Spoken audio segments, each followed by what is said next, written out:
Chapter 1551. Yu explained, Yu didn't buy random things. Xianxia was speechless. Everything Yu buys is useful.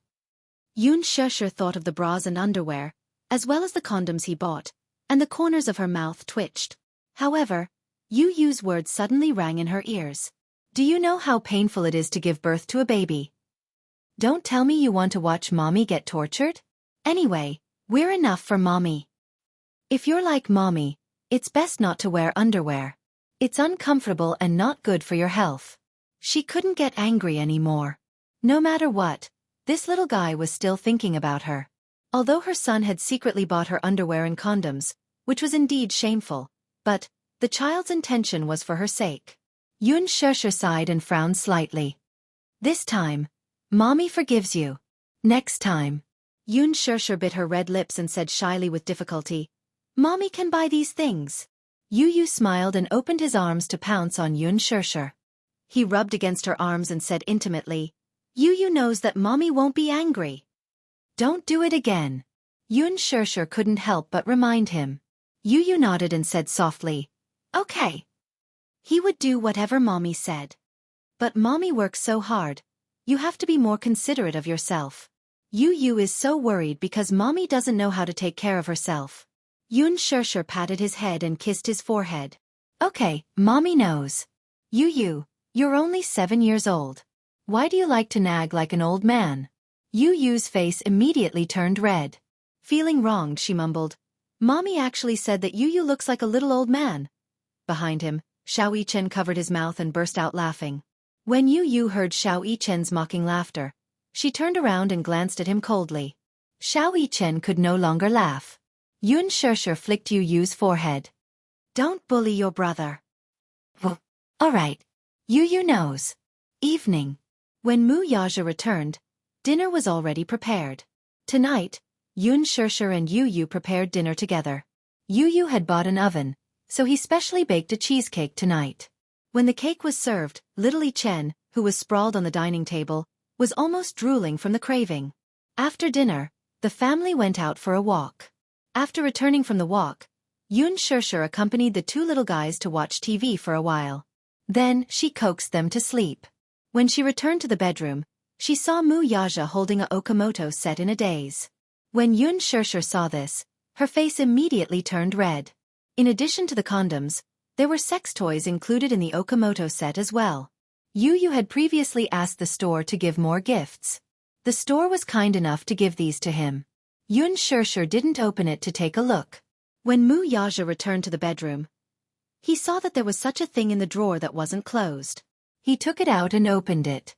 To his surprise, he saw that it was a sex toy. When he saw her, Wuxia raised his head. There was a mischievous and playful look in his eyes. It was obvious that he had an unfathomable look. You bought this. Chapter 1552. Xianxia was so embarrassed that she immediately rushed forward, wanting to snatch this embarrassing thing away. However, Wuxia avoided her with a backhand. Caught off guard, she bumped into his arms. Hey! She looked up and glared at him a little angrily. However, she saw Wuxia looking down at her with a hint of speculation in his eyes. You've already bought it. Why are you still hiding it? Xianxia felt extremely wronged. It looked like she was going to be accused of this crime. She didn't want to be the scapegoat. Xianxia said aggrievedly, I really didn't buy it. If you didn't buy it, who else could it be? I bought the wrong one. Can't I? As Xianxia explained, she glared at him. I clearly put it in the drawer. Did you go through my drawer? Wuxia corrected her sternly. Miss Yun, pay attention to your words. This bedside table is mine. Are you hinting at me by putting this thing here? It was a 2-meter-long bed. On the left side was Wuxia's bedside table. Usually, he would put his watch and phone on it. Today, Xianxia had been in a hurry, so she stuffed the box directly into the cabinet. When Wuxia came back, he saw it when he opened the cabinet to take out the charger. When he first saw it, he was shocked. Why would this stupid woman buy a condom set? However, when he opened it, he was even more stunned. There were actually sex toys inside, and they were especially realistic. A certain man's thoughts went astray. He looked askance at her with a devilishly charming smile. The teasing look in his eyes made her want to dig a hole in the ground and bury her burning face deep in it. Stupid woman, are you hinting at me? Xianxia lowered her head, not daring to look at his teasing gaze. However, she heard him say something indecent in a very serious tone. Could it be that I'm not enough for you, so you want to borrow? His thin lips were right next to her ear.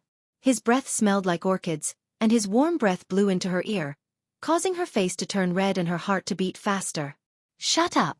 Xianxia flew into a rage out of humiliation. Hey!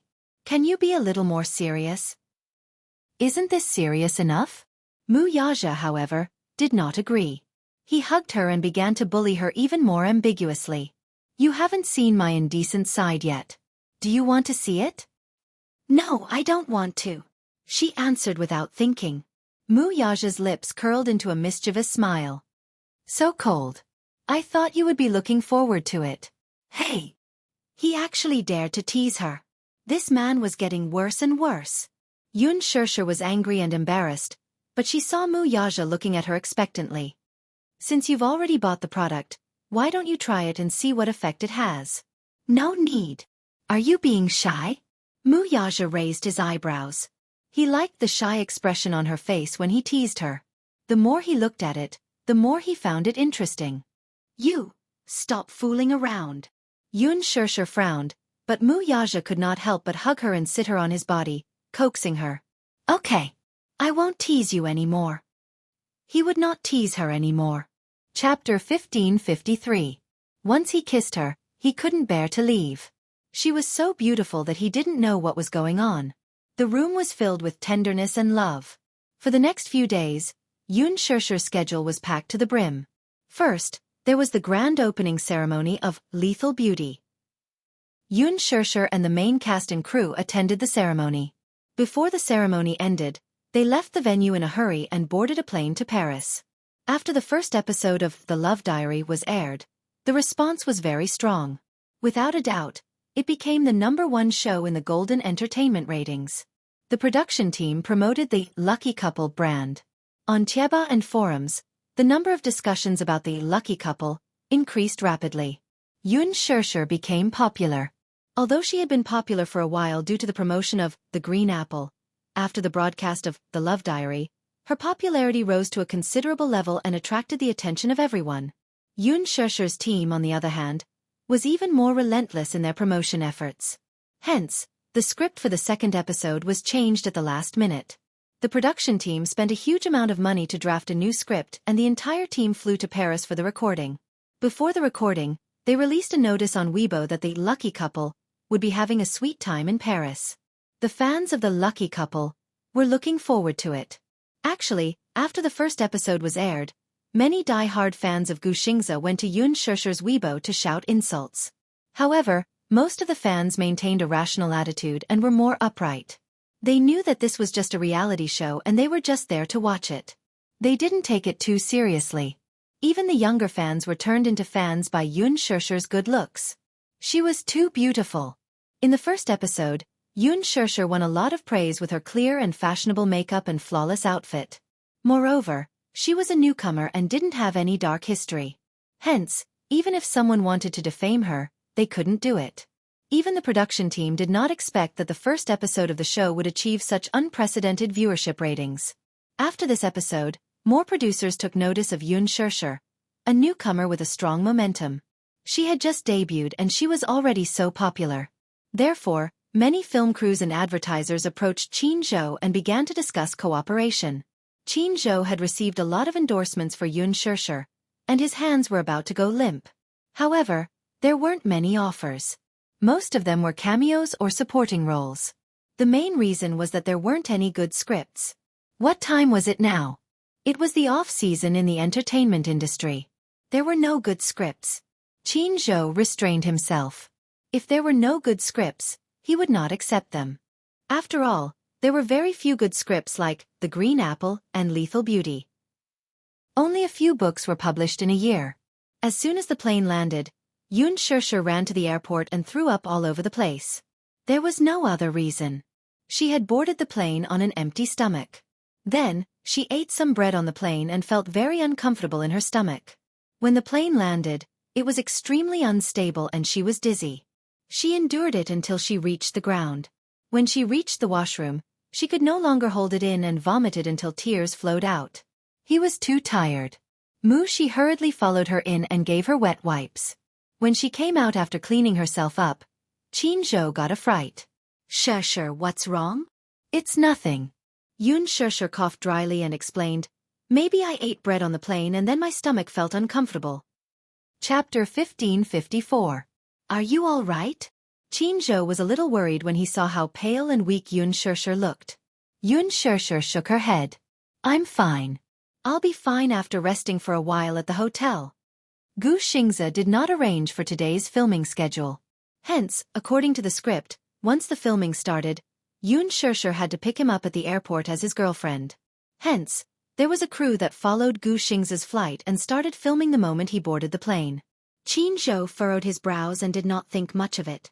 However, just as the crew's car arrived at the airport, before Xianxia could even get into the car, she felt the world spinning before her eyes. Then, the world turned dark and she fainted. Sha. Wuxia's surprised cry for help was heard. At the end of her line of sight, she saw Xianxia rushing toward her in a panic. After that, she did not know anything. When she woke up, she was in the hospital. When she opened her eyes, she saw the snow-white ceiling. She could hear a foreign doctor talking to Xianxia. She had learned French before, so she could understand some of it. When she suddenly heard the word food poisoning, she frowned slightly. Her thoughts were in a mess, but she felt that something was amiss. Food poisoning? How did I get food poisoning? The doctor left after giving her some instructions. Xianxia told his assistant to take good care of her and left in a hurry. Xianxia asked about it. Wuxia, what happened? Did the doctor say what the cause was? Why did she faint for no reason? Wuxia furrowed her brows and answered, Xianxia said that the diagnosis is that you have food poisoning. In addition, you were too tired, so you fainted temporarily. Xianxia was stunned for a moment. Food poisoning? How could that be? Other than a piece of bread, she only drank a bottle of drink on the plane. All of a sudden, Xianxia frowned. She vaguely remembered that the drink tasted strange. She took a sip and felt that the taste was a little strange. However, she was really too thirsty and only drank a few mouthfuls before putting it down. During the entire flight, her stomach was very uncomfortable, and she repeatedly went to the bathroom several times. Could it be because of the drink? Her assistant asked indignantly, Sure, do you remember what you drank on the plane? Xianxia suspects that someone is trying to harm you. I only had a piece of bread and a drink. The bread is fine, but the drink tastes weird. Perhaps ordinary people wouldn't be able to detect that strange smell.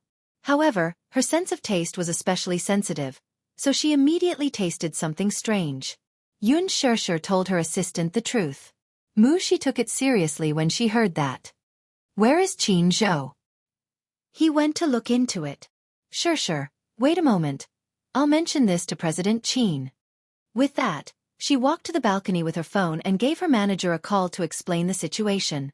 There's such a thing? When Xianxia heard this, he suddenly cursed and then angrily hung up the phone. After Xianxia was done with the 4-drip, Wuxia accompanied her to the hotel she was staying at. As the situation was not very serious, she was discharged after taking some nutrient fluids and medicine. The next day, early in the morning, Xianxia knocked on the door of her room. Xianxia was already done washing up. When she opened the door, Xianxia stormed in with an assistant in tow. Chapter 1555. Xianxia recognized this assistant at a glance. It was the person who had bought her bread and drinks yesterday. It was her who had passed the bread and drinks to her. As she was Xianxia's personal assistant, Xianxia naturally trusted her and accepted it politely without any suspicion. When Wuxia told Xianxia about the situation yesterday, he immediately thought of this person. At first, he interrogated her and she refused to admit it. Later, he used some tricks and she finally admitted it in tears.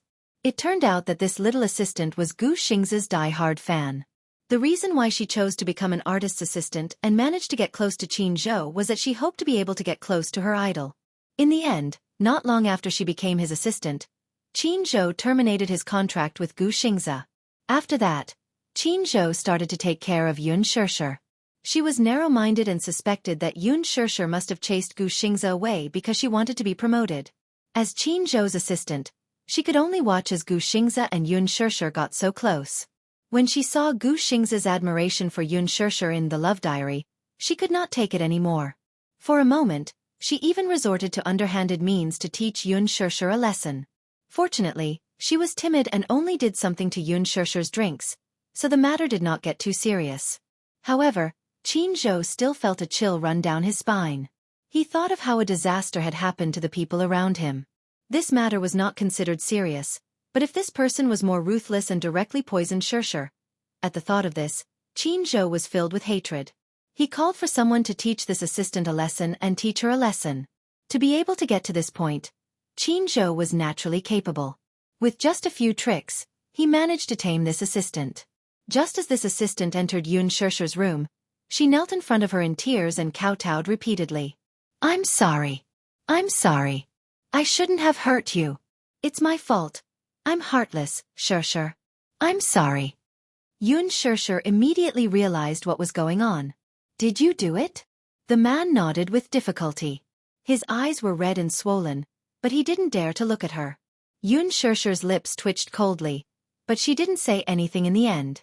Xianxia said to her, "Later, when we return to the country, I'll send her to the police station." "No need. You forgave her just like that." However, Xianxia was somewhat disapproving. "We can't let her off so easily. At most, we'll let her have a taste of what it's like to be poisoned." Xianxia replied blandly, "An eye for an eye, a tooth for a tooth." Hearing this, Xianxia smiled knowingly. Then he said to his assistant, who didn't dare to raise her head, "Did you hear that? There's still some leftover drinks from you and Xianxia yesterday. Finish them yourself." Ah! The assistant's eyes widened. Oh my God! The drinks that Xianxia finished yesterday were still in her bag. More than half of the bottle was untouched. Xianxia was about to collapse from vomiting after drinking a few mouthfuls. Then, after she finished half of the bottle, wouldn't she have diarrhea and vomit? She would be tortured to death. Half of her life would be gone. She would rather be sent to the police station. Xianxia stared angrily and said, "Why? You're not willing?" "I'm willing." Chapter 1556. The moment she finished the drink, her expression changed. She clutched her stomach in pain. She reacted quickly and violently. "Get out of here." Xianxia was still angry and kicked her. The assistant rolled on the ground and ran away. Xianxia gave her manager a teasing look and could not help teasing him. "Mr. Qin, I didn't expect that there would be a day when you make a mistake." Xianxia had a good eye for people. He did not expect that there would be such a troublemaker around him. Xianxia coughed awkwardly and quickly changed the topic. "Have you gotten over the jet lag?" "Barely." Xianxia thought that jet lag was not that easy to get over. "Are you still feeling unwell?" Xianxia raised her eyebrows. "Of course. How can I recover so quickly? I didn't expect this to happen. I didn't discipline her well." "I'm sorry," Xianxia said guiltily. Xianxia said helplessly, "It's okay. This is not what you want. Have a good rest. We'll have to prepare for the makeup later. The program will be recorded in the afternoon. Can you take it? If you can't, I'll contact the program team and ask them to postpone the recording." Xianxia shook her head. "It's okay. It's not that serious." "That's good." Xianxia nodded. Only then was he relieved. Xingza had experienced something similar in the past. An anti-fan handed him a drink with superglue backstage. Out of his unconditional trust in his fans, Xingza unscrewed the cap and took a sip. He fainted on the spot. On the way to the hospital, he regained consciousness and vomited blood several times. Xianxia was completely frightened. He did not know what was in the drink and thought that it was highly toxic. When he was sent to the hospital, it was diagnosed that the superglue in the drink had damaged the mucous membranes of his throat and esophagus. He was fine after a gastric lavage. However, his work had affected him greatly. He rested for more than 2 months before he recovered. Because of this incident, it caused a huge sensation. The funny thing was that the anti-fan was still underage. Under the pressure of public opinion, Xianxia even pleaded for the student to be forgiven by the law. After all, he was a public figure. He had to show generosity and love. At that time, Jianghu was so angry. If not for the fact that the anti-fan was underage, he would not have been able to hold himself back.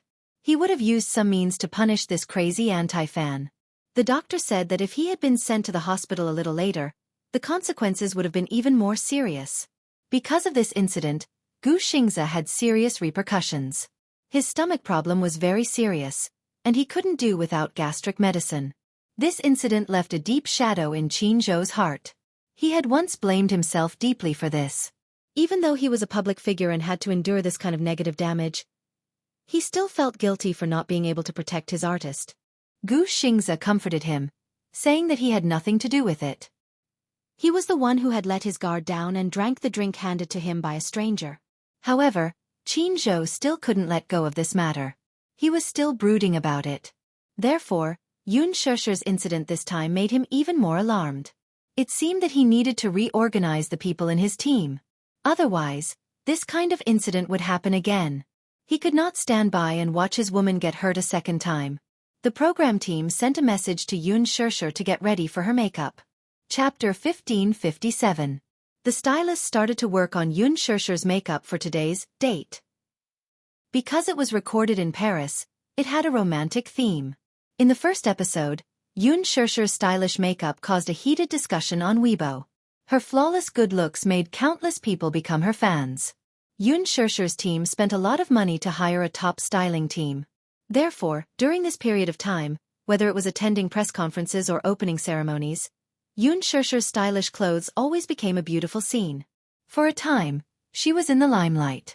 Xianxia's facial features were very sculptural. Her facial features were deep and her eyes were exquisite. Together with her makeup, she was flawless. Her skin was very good. Therefore, she could do the makeup that many Asian actresses could not do. This time, for Louis Vuitton's endorsement blockbuster, Xianxia tried on a European retro look. Her deep-set eyes, seductive eyeliner, seductive gaze, and bright red lips were especially stunning. It caused an uproar in the fashion industry. Even Xianxia was stunned. Oh my god! It turned out that makeup could really change a woman's temperament. She always thought that she could not do such a thing. In the end, when the video was released, Jianghu, who had always been sharp-tongued, did not say anything. It was too beautiful. Her fashion sense was too strong. Jianghu could not help but think that he should start to make a bold and decisive move for her in the fashion industry. After the makeup was done, Xianxia edited the script and officially started to prepare for the filming. The film crew arrived and started to film. The script was designed for Xianxia to go on a second date with Xianxia in Paris. They went to the Eiffel Tower and the Louvre. Then, they had a passionate conversation in the most romantic restaurant. As the world's most famous romantic city, it was also one of the world's sexiest cities. Ernest Hemingway once said, "If you were lucky enough to live in Paris when you were young, then no matter where you go in the future, this memory will follow you for the rest of your life." The recording of the second episode of The Love Diary took a long time. Some scenes might only take a few minutes, but it took a lot of time to record. Even though it was a live recording, everything had to be done according to the script. If the director team was not satisfied, they would have to redo it. Because the hug between Xianxia and Xianxia when they met at the airport did not create a moving scene, the director directly cut it off and redid it. However, this was not the most tiring part of reality shows. Live recording, from the moment you open your eyes, there are cameras all around you. On the way to the rendezvous, cameras were installed at all four corners of the car. Xianxia felt a little uncomfortable. However, because they were in the middle of a recording, no matter how uncomfortable she felt, she could not show it. She could only endure the discomfort and force a smile. Xianxia, on the other hand, was keenly aware that she was not feeling well. What happened? He bowed his head and asked with concern, "You don't look good." As he spoke, he reached out and gently touched her face. His fingertips brushed against a layer of cold sweat. He could not help but frown. She was sweating, of course. It was not because of the hot weather. It was so cold outside the window. Cold sweat could only be because she was not feeling well. She was not feeling well? Chapter 1558. Therefore, Her posture was a little stiff when they hugged. The director was not satisfied, so he asked for a retake. Xianxia actually said lines that were not in the script in front of the camera. Xianxia's brain suddenly stopped working. She did not know how to answer. "You're sweating," Xianxia reminded her. He took out his handkerchief and carefully wiped the cold sweat on her forehead. His eyes could not hide his love for her. Xianxia looked up and caught a flash of heartache in his eyes. She could tell that he was not acting. He really cared about her. Xianxia's heart skipped a beat. Her shoulders shrunk a little, and it was clear that she was a little conflicted. Xianxia's expression froze. Her movements were very small. At an angle that was not easily seen by the camera, she said no to his intimacy and concern. Her body language told him that this was just a reality show. She was acting. Her subtext was telling him not to get too involved in the show. She would take it seriously. Xianxia felt a sharp pain in his heart. However, he saw her smile slightly and said slowly, "I just arrived in Paris not long ago. I'm still jet-lagged. Because of today's date. I was a little nervous last night. I didn't have a good rest." This was the content of the script. There was not a single extra word. Xianxia's eyes dimmed. He was a little disappointed. She was actually resisting him. Xianxia adjusted his anxious mood. However, his face showed a flawless smile. He continued to record according to the content of the script. After a day of recording, Xianxia returned to Sweet Home. The production team had set up an apartment in Paris. It was called Sweet Home. There were more important scenes to be recorded in this apartment. Xianxia returned to her room. Naturally, there were cameras in the room. She went into the bathroom and took a shower. After putting on a bathrobe, she came out and put on a facial mask. Then, she said goodnight to the camera and went to bed. She usually didn't have the habit of wearing facial masks. In this aspect, she seemed to be more lazy. However, for some reason, even though she didn't have the habit of diligently maintaining her skin, the quality of her skin was still too good. However, the reason why Xianxia was wearing a facial mask on the show was because Jianghu had accepted a facial mask advertisement. So, she naturally had to show it on the show. After turning off the lights, Xianxia did not fall asleep immediately. Although her eyes were closed, her mind was filled with complicated thoughts. The look in Xianxia's eyes still lingered in her mind. In fact, the superstar did not make it as obvious as he did in today's show during the previous filming.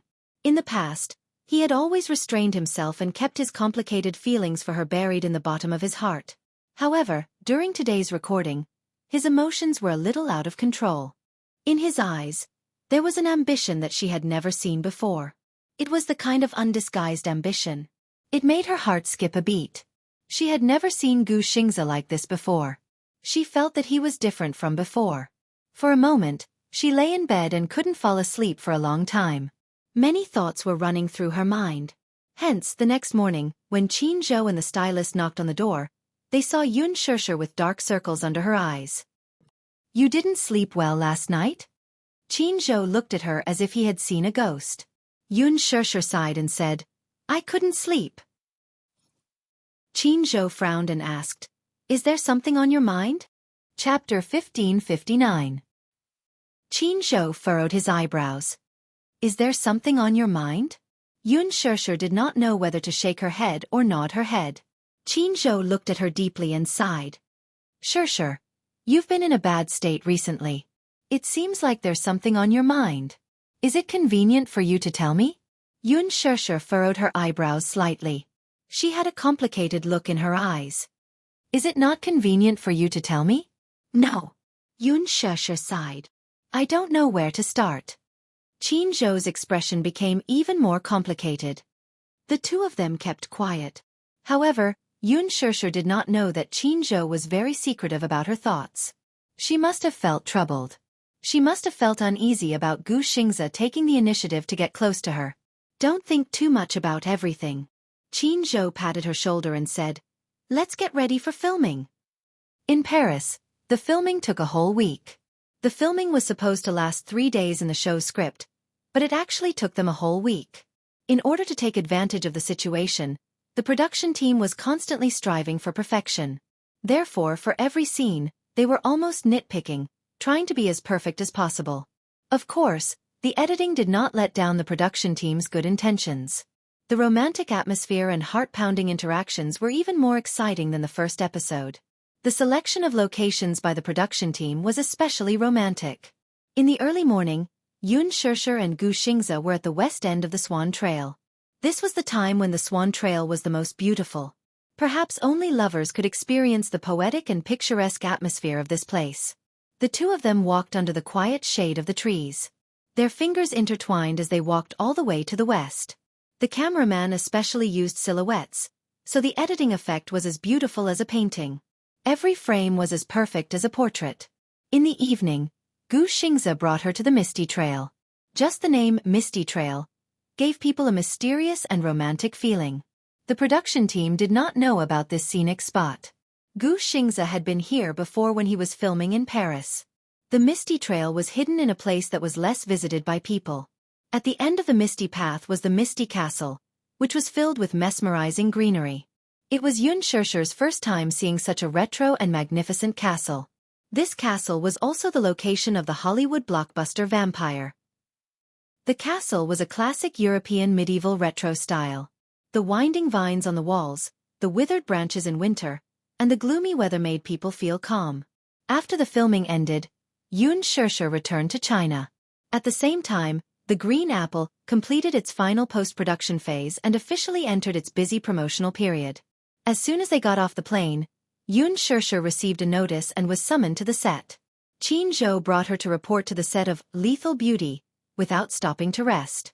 The filming of Lethal Beauty was about to start. At Hongdian Studios, all the staff members had already arrived. Many of the main creators had joined the cast one after another. Xianxia was the last to arrive. Because of this, when Director Gu heard that Xianxia was late by a day, he slammed the table in anger. Director Gu was especially dissatisfied with Xianxia's late arrival. However, Jianghu repeatedly explained that due to conflicting schedules and the delay of the filming in Paris, she joined the cast one day late. A newcomer who just debuted is so arrogant.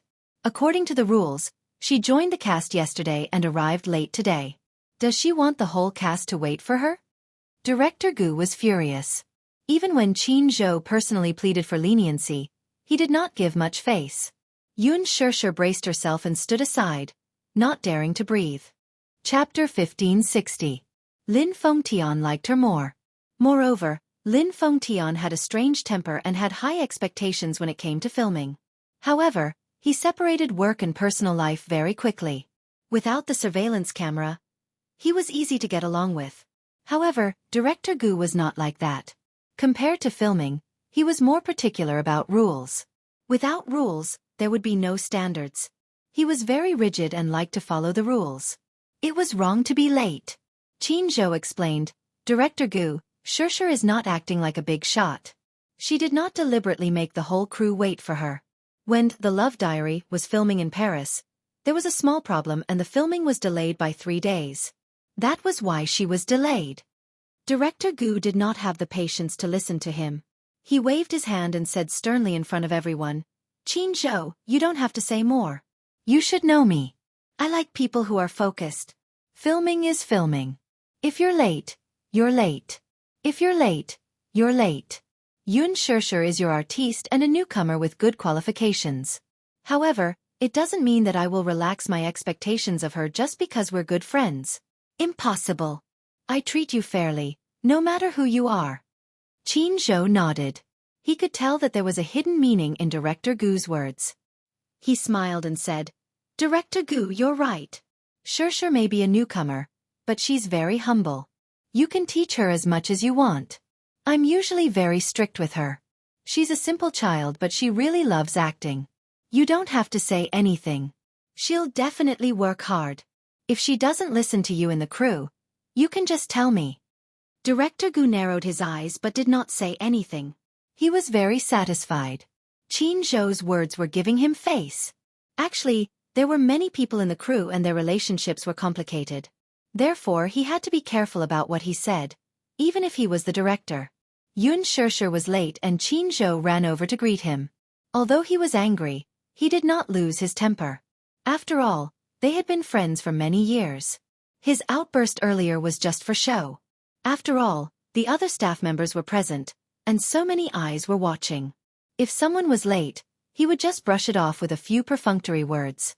Where would his prestige come from? After all, he couldn't treat them differently, right? The other actors and crew members were present, including Lin Ji. He was the director and the most important person in the crew, so he had to show his authority. However, Qin Zhou accepted it with a smile on his face, helping him smooth things over. Moreover, Director Gu liked obedient actors and he also approved of Xianxia.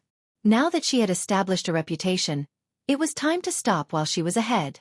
Therefore, after exchanging a few pleasantries with Qin Zhou, he waved his hand and asked the staff to arrange a room for Xianxia. After arranging the rooms, it was time to prepare the luggage. Xianxia made a report and went back to get some thick clothes. After a while, the temperature would drop, and the clothes she had brought to Paris were too thin. Director Gu approved. Just as Xianxia was about to head home, she received a call from Wuxia. Have you returned? Yes, I just got off the plane. Where is it? I'll pick you up. No need. Qin Zhou sent me home. Chapter 1561. Unfortunately, they were only together for a short while before they were separated for a long time.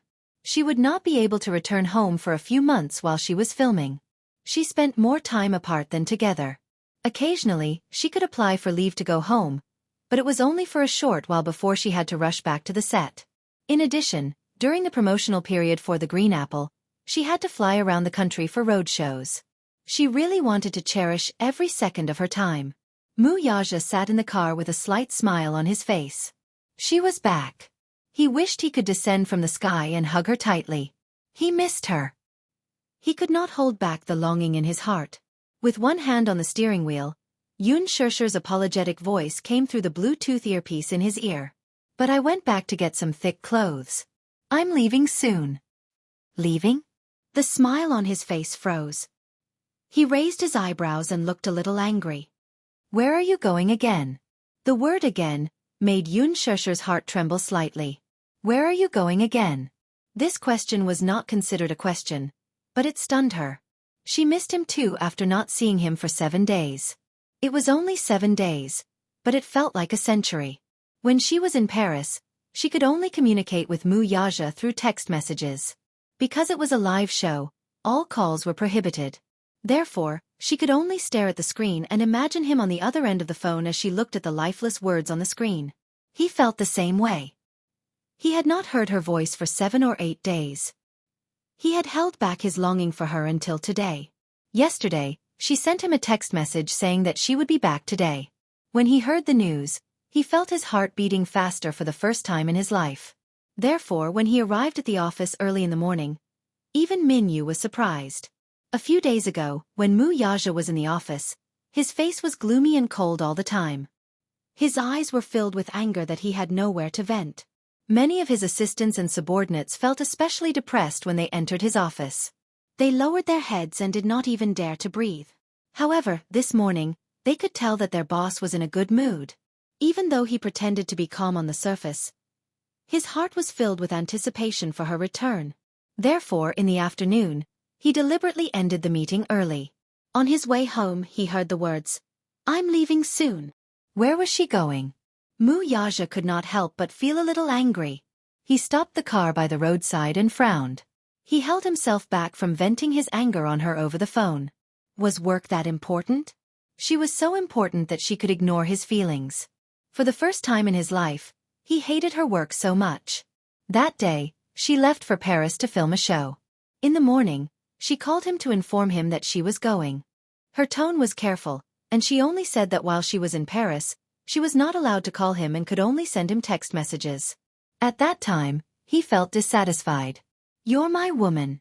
Now you're in Paris, filming a reality show with another man, and you're asking me not to call you.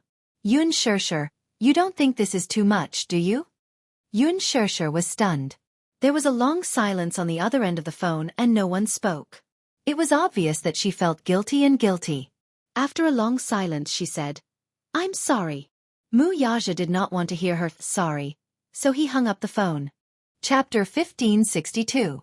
Initially, he had wanted to give her the cold shoulder. However, after just one night, he started to miss her and sent her a text message. She replied with an emoji. The text message was very boring. Looking at the black text on the white background, he could not stop imagining her expression. She was finally back in the country. While he was jumping for joy, she said that she was going home to get her clothes and was about to leave. Where was she going? As an artiste, she was busy with work and rarely spent time with her family. Although the pay was high, did he care about it? He let her work and do what she liked to do to give her respect. However, this did not mean that he did not care. He cared a lot. He did not like it when she used the time that belonged to him to spend on work. Was it because of that little pay of a few million yuan? He had so much in just a few minutes. But he missed her.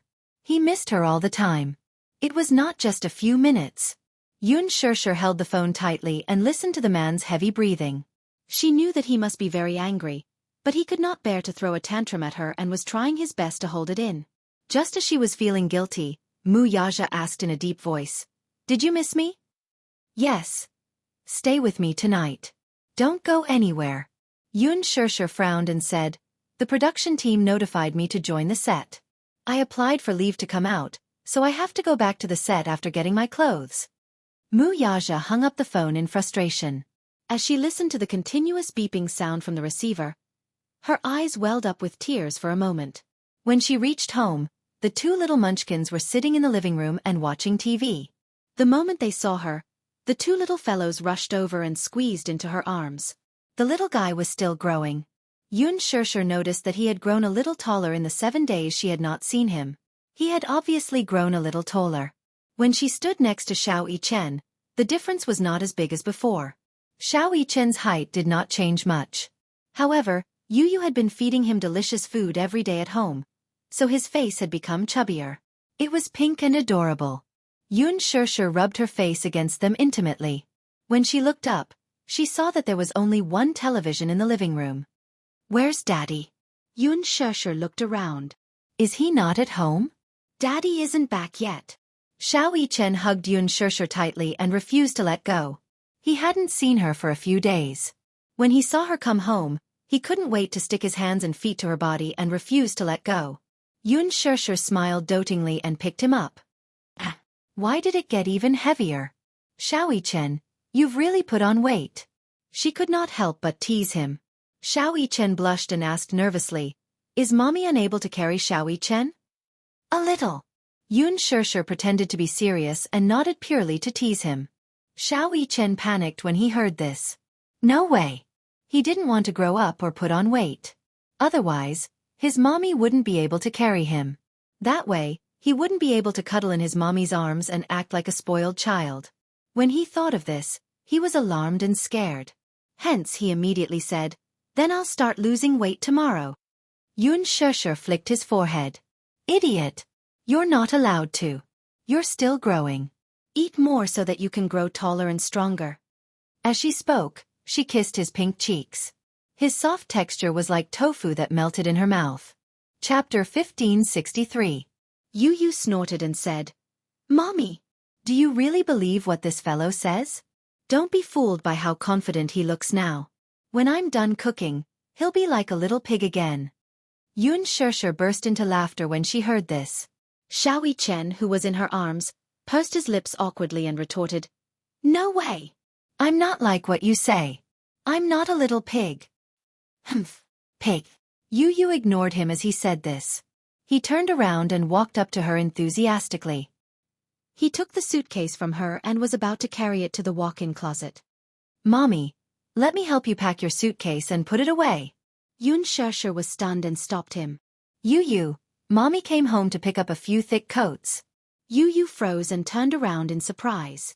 "Mommy, do you mean that you're leaving again tonight?" "Yes." "Mommy, where are you going?" Xianxia felt aggrieved when he heard this. "Aren't you going to stay at home? Mommy has work to do tonight, so I have to rush back to the set. I'm going home this time because I applied for leave from the set." Xianxia's eyes were filled with guilt. Yu felt a sharp pain in his heart when he heard this. He had waited for so long for his mommy to come home, but they had only been together for a short while before they had to face a long separation. He started to feel anxious. This house was so big, but it was empty. Every day, there was only him and Xiao Chen, as well as the few servants and nannies. Xianxia had hired a few nannies to take care of them. However, Yu did not want such care. He could take care of himself. He only wanted his mommy. He instinctively opened his mouth and wanted to say, "Mommy, don't work anymore. I'll take care of you, okay?" However, when the words reached his throat, he didn't know how to say them. Yu took a deep breath and dropped her hands weakly. She had no choice but to drag the suitcase into the walk-in closet and take out all the clothes that Xianxia had brought to Paris. Then, she took a few thick cotton-padded jackets and put them in.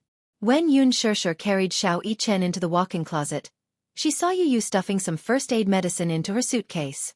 Mommy's physique wasn't very good. In winter, it was easy for her to catch a cold. Therefore, in addition to warm clothes, he also put some medicine.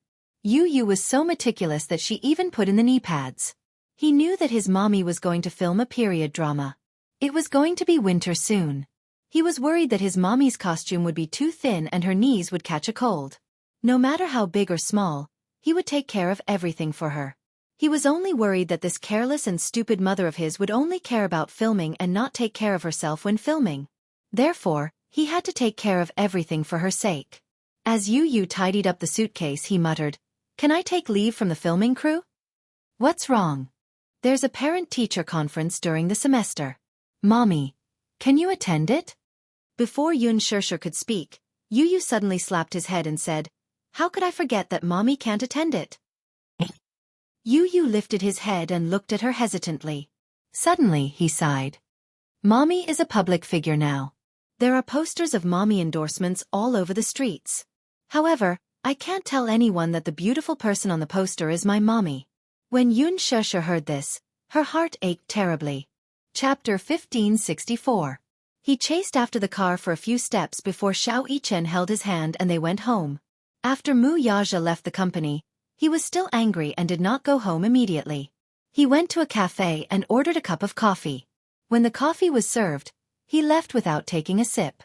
When he reached home, he turned on the light at the entrance and saw that the living room was cold and silent. There was no sign of life at all. He leaned against the entrance, disappointment and coldness flashing across his deep eyes. He walked to the sofa and sat down, letting his body sink into the sofa. She was not home. The two little guys should be asleep by now. However, the house seemed incomplete without one person. Time passed slowly. He sat on the sofa but did not want to move for a moment. He kept switching his phone screen. There were no messages, WeChat messages, or calls. How could this woman ignore him like this? Was she angry because he had hung up on her?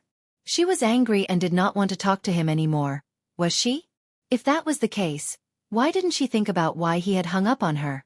After she came home, she turned around and went back to work. What about him? Was she going to ignore him like this? Wuxia sank into the sofa.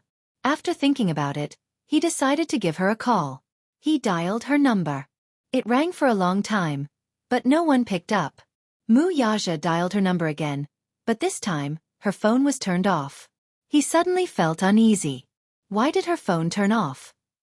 Could something have happened to her? At this thought, he suddenly stood up, picked up his car keys on the table, and went out immediately. Before he went out, he took a look at the room. He only left when he was sure that the two kids were sound asleep. The production crew booked 3 floors of a hotel in Hongdian Film City for the celebrities and crew. Xianxia had just gotten out of the car when she saw a few nanny vans parked in front of the hotel. Jianghu carried her suitcase and brought her to her room. He pushed the door open and turned on the lights. A musty smell in the room made Jianghu wrinkle his nose. The room was very small. There was a bedroom for the artiste to rest in, a small study for the artiste to revise her script, and a bathroom. However, Jianghu remembered that he had told the crew that he wanted a bigger room. It was best to have 2 beds, as Mushi would be coming over tomorrow. After all, she had been in the production team for so long and needed someone to take care of her.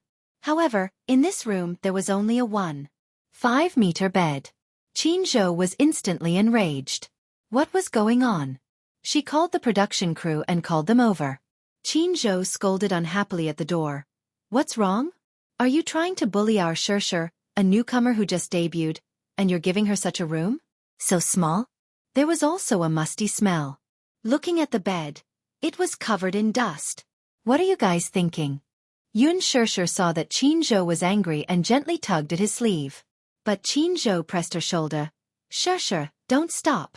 If I don't say it now, in the future when I'm busy and not on set, who knows how you'll be bullied. If I don't scold him now, I won't learn my lesson. Since he said so, she didn't stop him anymore. Xianxia glared at him and scolded him when the crew members of the film crew rushed over. Funding. Funding is a little tight. Chapter 1565. Xianxia sneered. You think you can treat her differently just because you're short on funds? Lin Ji and Hua Jin are staying in 5-star suites. What kind of room is Xianxia staying in? Why? She's famous and noble. Does our Xianxia deserve to be treated differently? Come here and look at the dust on the bed. Can you sleep if I let you? After a battle of words, Xianxia directly scolded that person until his face and ears turned red. Xianxia tried to hold back her laughter. Actually, this room was not that shabby. It was just a relatively shabby room. Xianxia was angry because some of the crew members flattered the powerful and stepped on the weak. They supported the famous and stepped on the less famous. That was why he exploded. The man did not dare to offend Xianxia. He bowed and apologized. Then, he led Xianxia to the front desk and changed to a luxurious suite. That was the end of the matter. The new room was not luxurious, but it was much better than Cold Cicada's room. Xianxia dragged her luggage into the room. She sat on the sofa and let out a long sigh. She had just gotten off the plane and was still jet-lagged. As soon as the plane landed, she had rushed back and forth between the crew and home. She felt like her bones were about to fall apart. Xianxia wandered around the room. He often went on business trips and flew all over the world. Therefore, he was very particular about the hotel he stayed in. Xianxia would be staying in this room for a long time. Therefore, he had to check her thoroughly before leaving. For example, if there was a problem with the water and electricity, it would be very dangerous if there was a problem with the wiring. If there was a problem with the hot water supply, if the door lock had been tampered with, if there were a few vacuum cameras hidden in the corner, if there were curtains on the balcony, and so on. Celebrities were very particular about staying in hotels. Once, a female celebrity stayed in a hotel in Hong Kong. In the end, the bathroom and the bedroom were all filled with pinhole cameras. Later, it was found that the cameras were planted by the third-rate paparazzi in Hong Kong. Therefore, Xianxia paid special attention to privacy. After checking that there was no problem, Xianxia walked out of the bedroom and found her leaning on the sofa, asleep. Xianxia was stunned. A helpless expression appeared on his face. He walked over and patted her face gently. Xianxia? Xianxia groaned.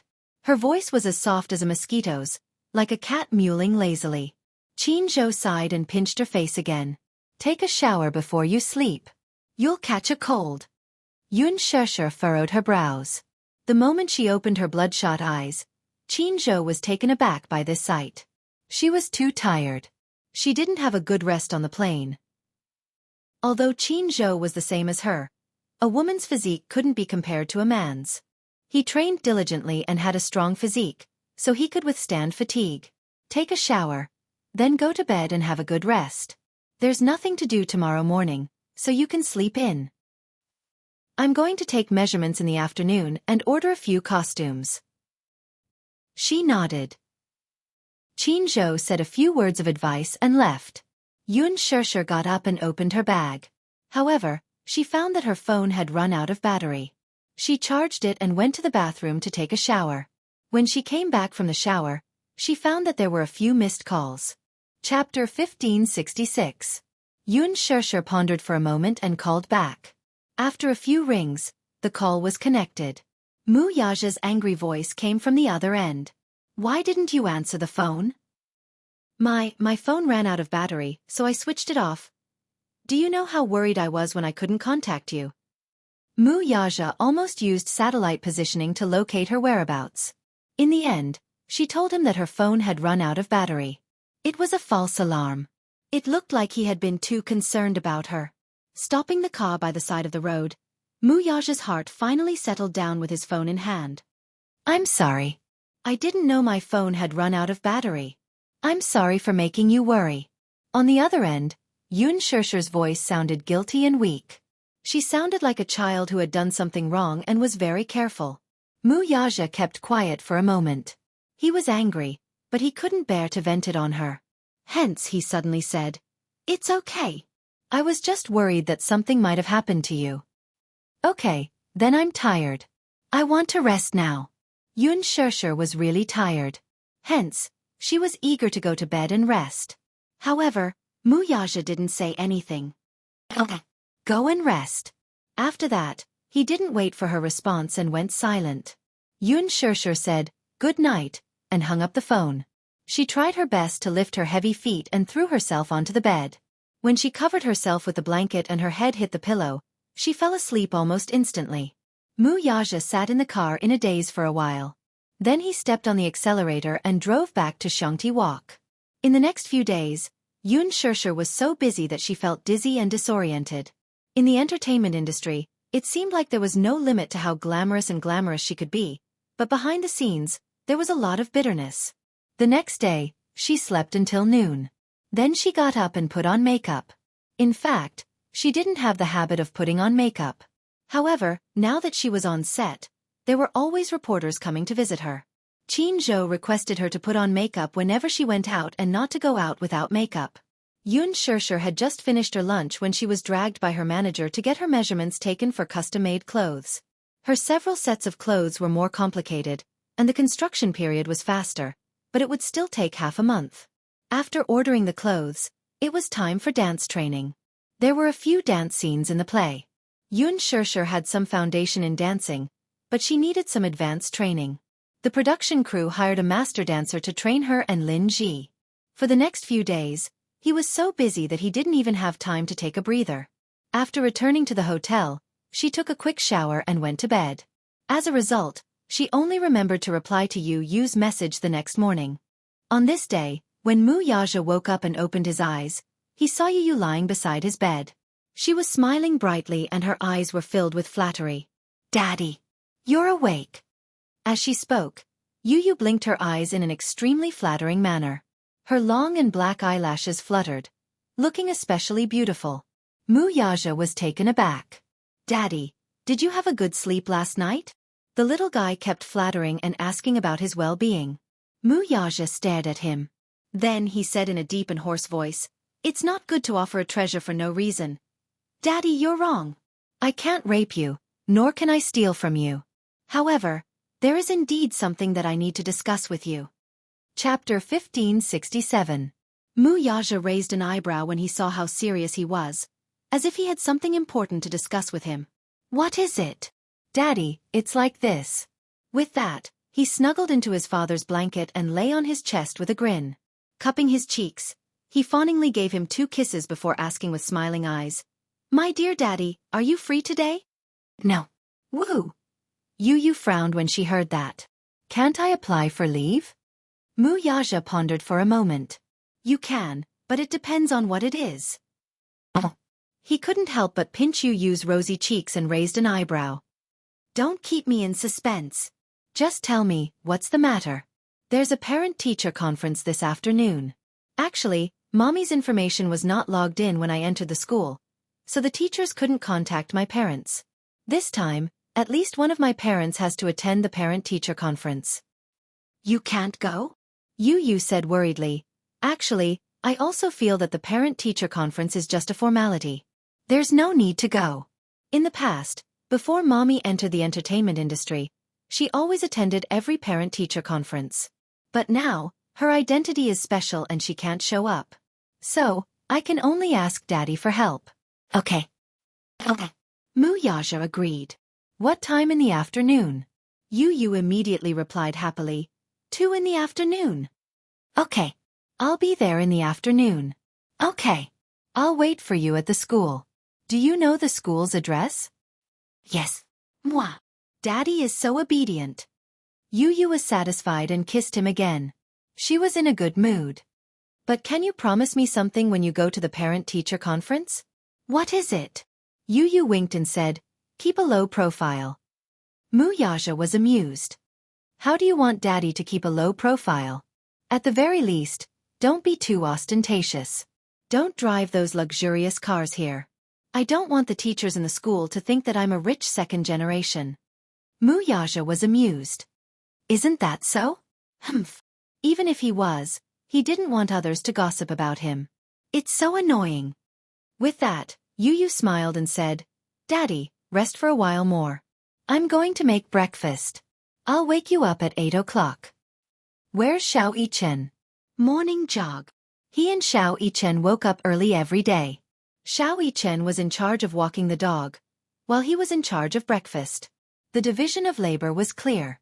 When Wuxia woke up, the two little guys had already been picked up and sent to school. Today is Friday. It had been 7 days since Xianxia joined the cast. Another 7 days passed. In total, it seemed like he hadn't seen her for half a month. Every day when he slept alone on the big bed, he felt that half of his arms were empty. He couldn't get used to it. Once he got used to the warmth of a person, he couldn't get used to the coldness of sleeping alone. When he met her, he didn't feel that it was lonely and cold to sleep alone. However, every time he returned home, he would look at the dark room and the empty big bed. He felt that the room was dark and oppressive. He resisted the urge to call her, but she didn't send him a message either. Was she that busy? Chapter 1568. Minyu heard from the film crew that she had been practicing her dance diligently. Apparently, she spent most of her time in the practice room.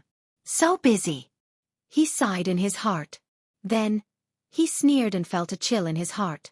In a fit of pique, he told himself that he had to give this ignorant woman the cold shoulder.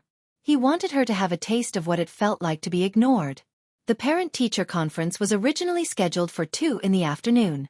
Wuxia calculated the time and decided to deal with everything in the morning. If he could, he would move the meeting forward. If he couldn't, he would postpone it to the next day. He took Yu's words to heart. Hence, he called Minyu and asked him to find a low-profile car. Minyu frowned. Boss, I don't understand what you mean. What are you planning to do? Wuxia coldly glanced at him. I'm asking you to find me a car that's more low-key. Low profile? For example, a Volkswagen Phaeton. A Volkswagen Phaeton. So low profile. Minyu asked, Boss, why do you want to change your car? Wuxia replied, I want to keep a low profile. Minyu's mouth opened in surprise. However, he did not say anything and went to find a car for him. After the meeting in the morning, he returned to his office and found that he had 2 missed calls on his phone. He tapped on them and saw that they were from the same unknown number. Wuxia sat down at his desk and dialed the number. When the call was picked up, a woman's gentle and polite voice came through. Excuse me, are you Yu's father? Wuxia was stunned for a moment and asked, You are? The teacher smiled and said politely, Oh, I'm so sorry. Sorry to disturb you. I'm the Dean of Education at Yu's school. My surname is Yuan. Is it convenient for you to come to the school now? Wuxia frowned and raised his wrist to look at the time. It was only 10 in the morning. He could not help but feel suspicious. Isn't the parent-teacher conference at 2 in the afternoon? No, it has nothing to do with the parent-teacher conference. Hehe. Is it convenient for you to come over now? Yu is in a bit of a situation and needs you to come over and take care of it. The teacher's voice was extremely polite. Through the phone, she could feel Wuxia's imposing aura. Due to his imposing manner, she didn't dare to say it out loud for fear of angering him. Wuxia looked at the time again. Since the teacher called to say that there was an urgent matter for him to deal with, he naturally couldn't ignore it. Even though there was still a video conference coming up, it had to be put aside. Wuxia said, Good. I'll be right there. Good. I'll wait for you at the Academic Affairs office. Wuxia hung up the phone and got up. He picked up his coat from the hanger and put it on. Just as he opened the door, he bumped into Minyu. He was holding a few proposals and documents from the conference. He had already organized them and was about to go to the conference. However, when he looked up, he saw Wuxia ready to go. He was a little surprised. Boss, aren't you hot wearing so much? The heater is on in the conference room. Wuxia said decisively, I'm going out. Postpone the conference until I come back. Chapter 1569. Minyu anxiously said, If there's an emergency, leave it to me. Mu Yaja gave him a side glance. Are you going to attend my son's parents' meeting? Minyu. I dare not. Mu Yaja snorted. Then, hurry up and postpone the meeting. Minyu rushed over at once. F***CK. So, it's the little master's parents' meeting? He mistakenly thought that Xiao Yichen had caused trouble in school again. In fact, Mu Yaja usually did not attend any parent-teacher conferences or parent-teacher conferences that little Yichen's school had invited.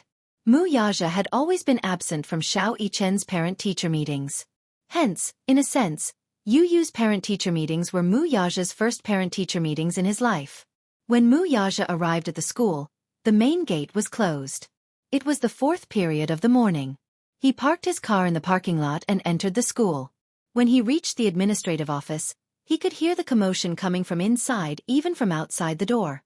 Among the noisy crowd, only a middle-aged woman's voice was particularly sharp and piercing. Where are Yun Tianyou's parents? Haven't they arrived yet? Didn't they say that they'll be here soon? If I have to say, this child's parents have no sense of responsibility at all. Their child bullied a classmate in school and caused trouble, yet as his parents, they're still not here to settle the matter. How infuriating! A gentle voice hurriedly consoled her. Madam Lin, please calm down. Director Wu, you're still telling me to calm down? How can I calm down? How can I be calm? If your child is beaten up like this, can you still be so calm? Look at my son's forehead. It's bleeding profusely. Say. I wonder if it'll leave a scar in the future. This is too much. A 7-year-old child is bullying in school at such a young age? If he's like this now, what will happen when he grows up? Yun Tianyu looked refined and polite on the surface, but who would have thought that he would do such a thing? In my opinion, when he grows up, he will definitely be the scum of society. The teacher's voice was slightly dignified. Mama Lin, your words are too much. They couldn't just rely on Lin Feng's words to determine the situation. Yu Yu hasn't explained what exactly happened. Let's wait for his parents to come and hear his explanation. However, the woman didn't listen to what the teacher said at all. She said unreasonably, "What's there to explain? It was wrong to hit someone. The child is still young and doesn't know any better. I won't argue with a child. But when his parents came, they had to give me an explanation. Otherwise, there's no way this matter will end just like that." At the same time, there was the sound of someone slamming the table in the office. The person was obviously furious. Mrs. Lin, please be quiet. The other teachers are in class. Don't disturb the children in the other classes. We will definitely handle this matter fairly for you. Haha. It's good that you know. The school was a place to teach and educate people. Don't let some black sheep cause such a foul atmosphere. My child came to school to study, not to be bullied for no reason. Mu Yaja stood outside the door and listened for a while to sort out the logic. Chapter 1570. Based on what the woman had said, he had probably gotten into a fight with another child in school. Hence, the teacher had called him to come to the school to settle the matter. Why would you get into trouble for no reason? He was introverted and did not like to get into fights with others. Why would he hurt another child for no reason? At this thought, Mu Yaja knocked on the door. Please come in. Mu Yaja pushed the door open and walked in. He saw that the large office was filled with people. Among the unfamiliar crowd, a middle-aged woman was holding a child with bandages on his forehead. The child's eyes were red and swollen, as if he had been crying. He was nestled in the woman's arms and looked aggrieved. Yu Yu, on the other hand, was sitting next to a teacher in a white shirt with a badge on her chest. Compared to the teacher, who was in a terrible fix, Yu Yu was calm and unperturbed. From the beginning to the end, he acted as if nothing had happened and remained silent. In this farce, he did not open his mouth or say a single word. Even though this middle-aged woman was cursing and scolding in front of all the teachers in the academic affairs office, he acted as if it had nothing to do with him and did not say a single word. Or perhaps, he thought that it was pointless to talk to such an uncultured person like Mrs. Lin. If he were to speak, this woman would probably explode in anger. He sat there leisurely, but he looked a little disheveled. There were a few black shoe prints on his well-ironed school uniform, as if he had been in a fight. The moment Mu Yaja stepped through the door, everyone's curious gazes landed on him. He walked in and stood at the entrance. His imposing height of 1. 88 meters made the large academic affairs office seem incomparably small. His extraordinary aura spread to every corner of the office. Even the middle-aged woman could not help but be stunned when she saw him. Before Mu Yaja entered the office, Lin Feng's mother had a lot of imaginations about Yu Yu's guardian. However, she had not expected this man to be so young and shockingly handsome. Too young. Too handsome. If it were not for the man's facial features resembling Yu Yu's, she would not believe that this man, who looked to be in his 20s, was Yu Yu's father. Are you Yun Tianyou's father? Lin Feng's mother glanced at him and asked casually. However, Mu Yaja did not seem to hear what she said. He did not even look at her as he walked over to Yu Yu. He bent down slightly in front of him so that they were at eye level. Yu Yu raised her eyes to look at him. Her originally indifferent expression finally changed. She revealed a helpless and ashamed expression. Daddy, you're here? Mu Yaja nodded and looked him up and down. He asked gently, Are you hurt? His low, magnetic and mellow voice was like an aged red wine, making people who heard it unable to help but be intoxicated. Yu Yu shook her head and smiled. I'm not hurt. Humph. He's not hurt. It's our son who's hurt. Lin Feng's mother, who was standing behind them, slyly interjected. Mu Yaja ignored her. He carried Yu Yu in his arms and sat down on the chair beside the teacher. The moment he sat down, Yu Yu's discipline master stood up, feeling at a loss as to what to do. Chapter 1571. This man's aura was too intimidating. She was even more nervous than when the provincial education department came to inspect the school. He was clearly so young, but the aura on his body was like he was looking down on all living things. His entire body was exuding the aura of a superior. Even Lin Feng's mother, who had been arrogant from the moment she entered the room, could not help but restrain her attitude and twitch the corner of her lips. In the crowd, the man's presence was too eye-catching. Everyone was intimidated. If he did not speak, no one dared to speak. Mu Yaja first carried Yu Yu in his arms and carefully examined him. There were no injuries on his face. However, when he lifted his collar, he saw a slight bruise on his collarbone. It was not serious, but it was not light either. It looked like he had been hit by something. Of course, it could not have been a fist. It was a little hard, as if he had been hit by something hard. This kind of injury would only be slightly red in the beginning. It would not show. After a while, it would turn into a bruise and appear on the skin. Other than that, there were no obvious injuries. Compared to Yu Yu, the other child's injury was obviously more serious. When he was carried in his arms, he looked at Yu Yu with eyes full of grievance and hatred. It was obvious that these two children had been through an unfriendly war. However, in this war, Yu Yu was obviously the one who had the upper hand. In the past, he had a weak body and would have been at a disadvantage if he fought with other children. However, during this period of time, he had learned some defensive skills from Xiao Yichen. To Xiao Yichen, what he had taught him was just the basics. However, for a child of his age, this kind of skill was incomparably terrifying. Yu Yu was in a daze as he allowed Mu Yaja to examine him carefully. A strange warmth arose from the bottom of his heart. He had not expected this man to suddenly appear in the school. After this incident, the Dean of Academic Affairs had asked him for his parents' number to contact the parents to come to the school. The first thing he had done was give him Li Hanlin's number. However, Li Hanlin had been exposed when he called him. The dean was furious and asked for his number again. Yu Yu thought about it, but did not give Xianxia any information. Mommy is on set now. She must be very busy. Moreover, she was a public figure now. She could not appear in such an occasion. Where's Daddy? He must be very busy, right? Would he come? Knowing that he was in trouble, would he rush over to help him deal with it? In fact, such a matter could have been handled by Li Hanlin, but for some reason, he handed over Mu Yaja's number. Unexpectedly, he arrived in less than half an hour. He must have rushed to the school as soon as he received the call. Yu Yu's heart warmed and she couldn't help but snuggle into his embrace. For the first time in his life, he felt that he had someone to rely on. He thought to himself, it feels good to have a backer. It was a good feeling to be surprised. After Mu Yaja finished checking, he felt relieved. Yu Yu was not injured, which was the best result. As for what exactly had happened, he was not too concerned. He only knew that he should trust his son. He understood Yu Yu's character.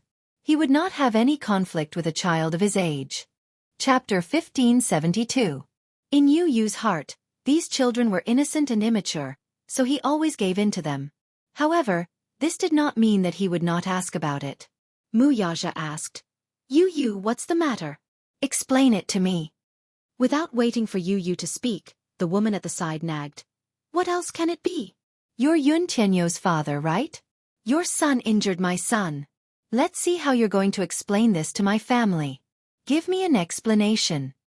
Wuxia raised a brow in displeasure and raised his head. His eyes, however, instantly turned cold and frosty.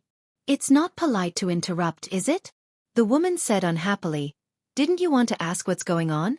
Let me tell you then. I'm asking my son, not you. Wuxia looked at her expressionlessly. His cold and sharp eyes were as sharp as ice blades. So, don't interrupt. You. The woman widened her eyes in anger and looked at him in disbelief. She then said to the discipline master, Teacher. Look at him. This person. He's so rude. The discipline master, however, was secretly criticizing her. Who's the rude one here? Yu Yu's father had always been calm.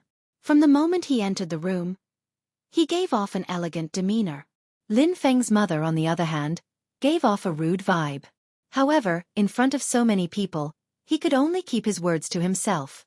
The discipline master could only swallow his anger and say, Lin Feng's mother, please calm down. Yu Yu hasn't said a word since the beginning. Why don't you let him tell us what happened? Everyone is here. You should at least respect the child. Yu Yu has the right to speak too. The woman's red lips curled in disdain as she muttered under her breath. He did something wrong. What respect is there for him? Her voice was soft, but Wuxia still heard it. He looked at her abruptly. His eyes were as piercing as icicles. The woman felt as if she was being pricked by needles, and her hair stood on end. She glanced at Wuxia, only to see his frighteningly cold face. She shuddered in fear and did not dare to act rashly for a moment. The discipline master patiently asked, Yu Yu, tell us what happened? Nothing. I fought with him, but he's stupid and couldn't win. It's impossible for our Lin Feng to hit others. She pointed at him and said ferociously, Teacher Yuan, Lin Feng has always been a good boy. He gets along well with all the other children in the class. He loves each other. He loves each other. Look at him at such a young age, As soon as she finished speaking, Lin Feng, who was in her arms, burst into tears again. He was really good at acting. Yu Yu raised a brow but did not explain further. Instead, his lips curled into a sinister smile. The unruly curve of his lips was very similar to his father's. You didn't hit me? He paused and muttered to himself for a moment before saying viciously, Oh, you didn't hit me. Then I was bitten by a dog. You. The discipline master immediately stopped him. You. Don't talk nonsense. Yu Yu shrugged and obediently stopped talking. He did not want to lower himself to the same level as a childish guy. Anyway, he admitted that he had hit him. Chapter 1573. His mother had taught him from a young age that he could not lie. At the same time, as a man, he had to bear the consequences of his actions. He had to be responsible and responsible. He had always kept that in mind. He had never forgotten it. Wuxia asked again, Who started it? Him. Yu Yu pursed her lips. He started it?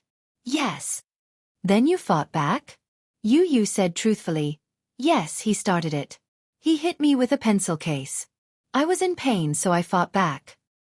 So you injured him? Wuxia's gaze was deep. Yu Yu stuck her tongue out and nodded. She did not forget to explain seriously, Daddy, it was legitimate self-defense. The man immediately raised his head and saw Mrs. Lin flatly deny. Our Feng didn't start it. It's clearly your son who started it. He doesn't admit it and even hit back. He's slandering us. After saying that, she rubbed the child's cheeks with heartache. Even though the child's forehead was bandaged, blood was still seeping out. It was a tragic scene.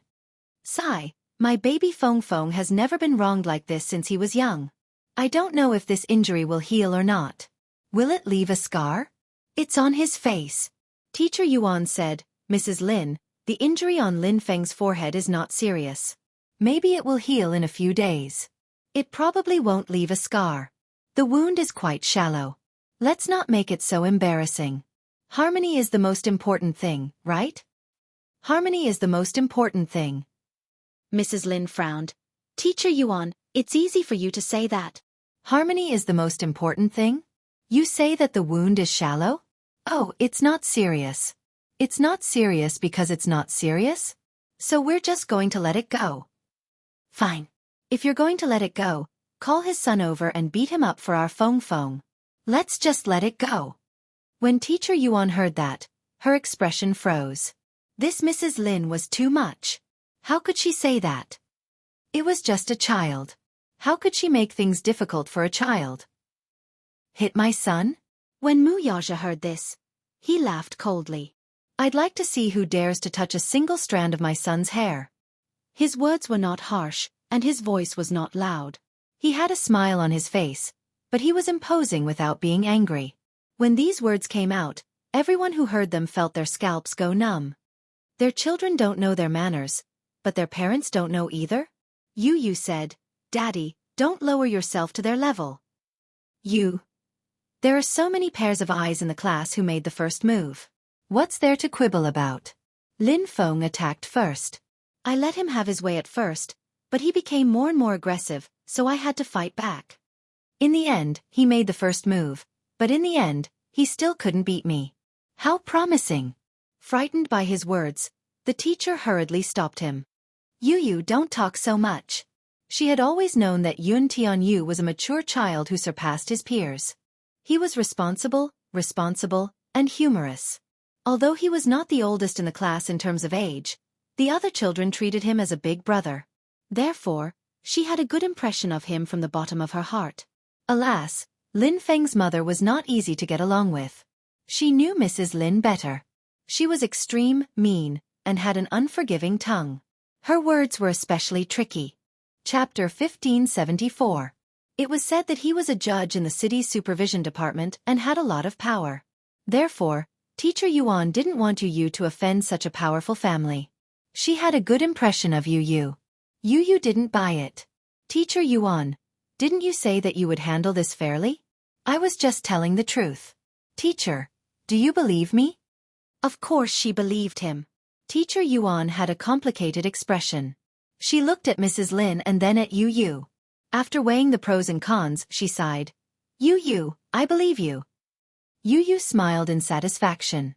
This Teacher Yuan was quite upright. He liked it.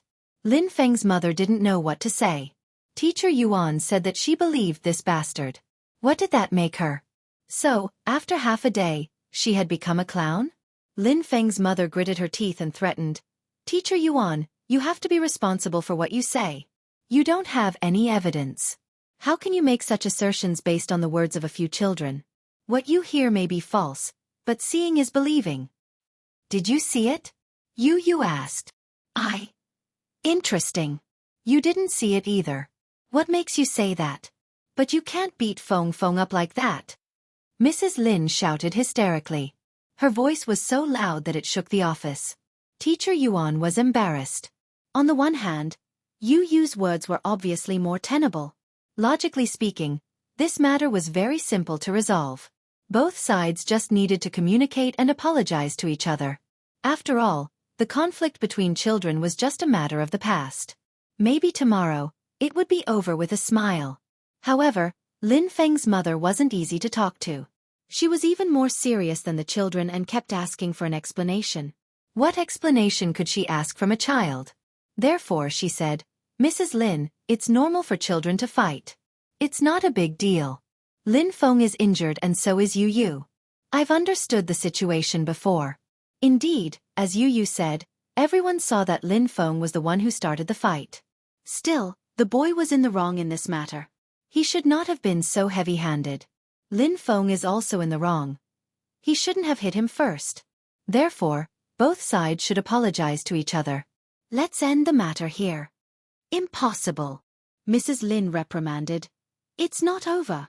Teacher Yuan, you're obviously biased toward Yun Tianyu. I don't care. Anyway, you must get Yu's father to give you an explanation for today's matter.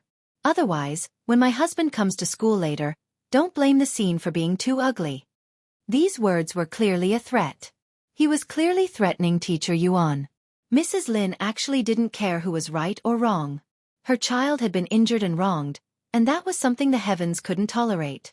Furthermore, she had previously caused such a ruckus in the teaching office. Under so many pairs of eyes, how could she admit defeat? There was no way out of this matter. It was impossible for her to apologize. Hence, she said those harsh words. Teacher Yuan helplessly glanced at another teacher.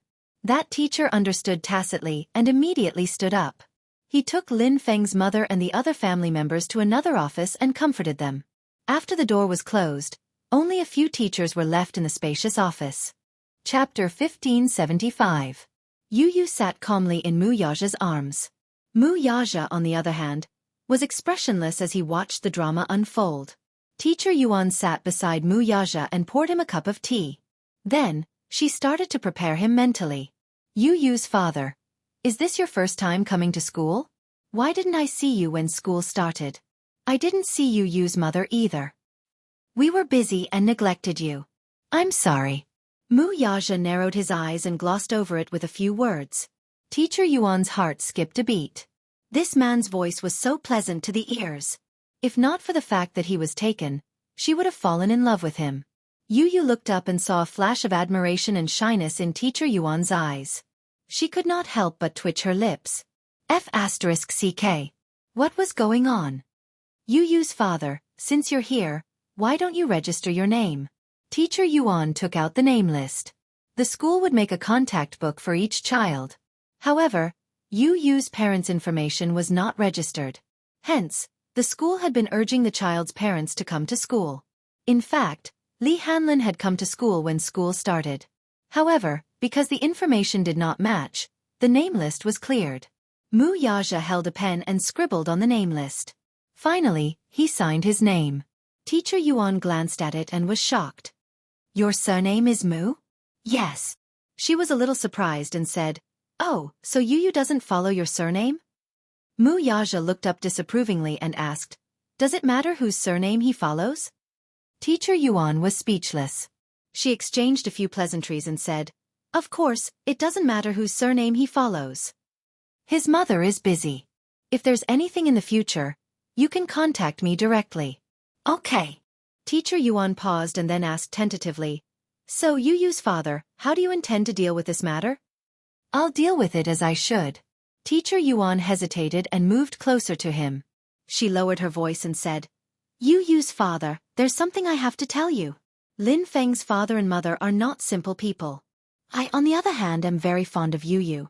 Everyone is very regretful that this has happened. But since it happened, we should think of a solution. But you should know that there's no such thing as absolute fairness and justice in this world. Actually, Yu Yu should not have offended Lin Feng's mother this time. She's mother is the most troublesome person's mother's father. When it comes to Lin Feng, she's unreasonable. She's from a powerful family.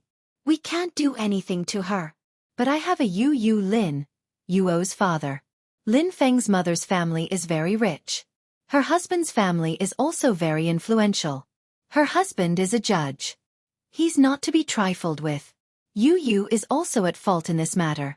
So, he should lower his head and admit his mistake. Then, he should apologize to Lin Feng and pay for the medical fees. Then, this matter will be over.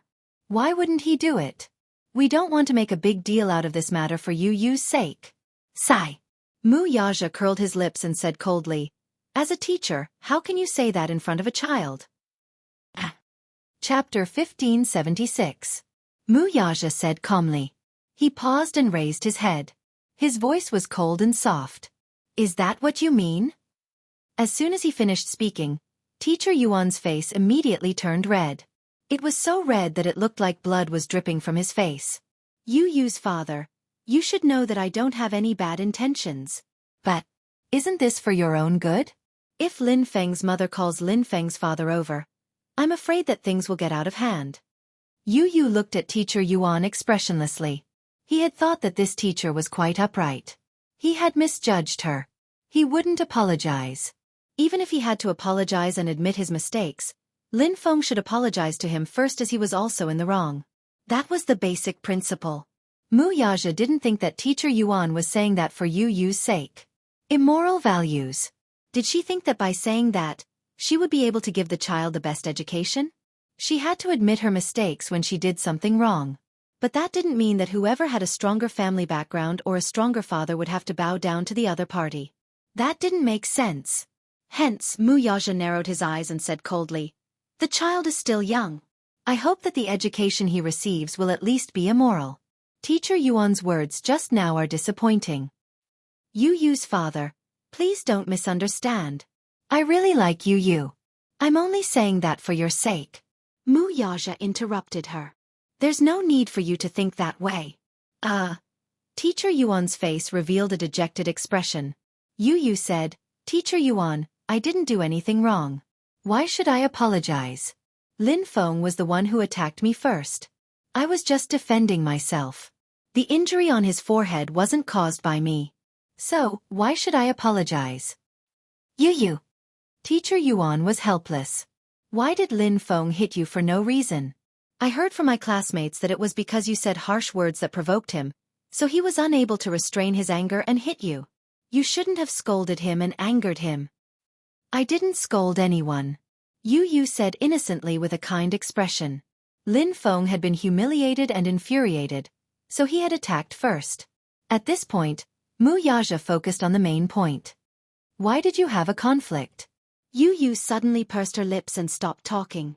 There can't be a conflict for no reason. Mu Yaja hugged his son's shoulders and said patiently, "Tell Daddy, What is the reason?" "All right. I'll tell you."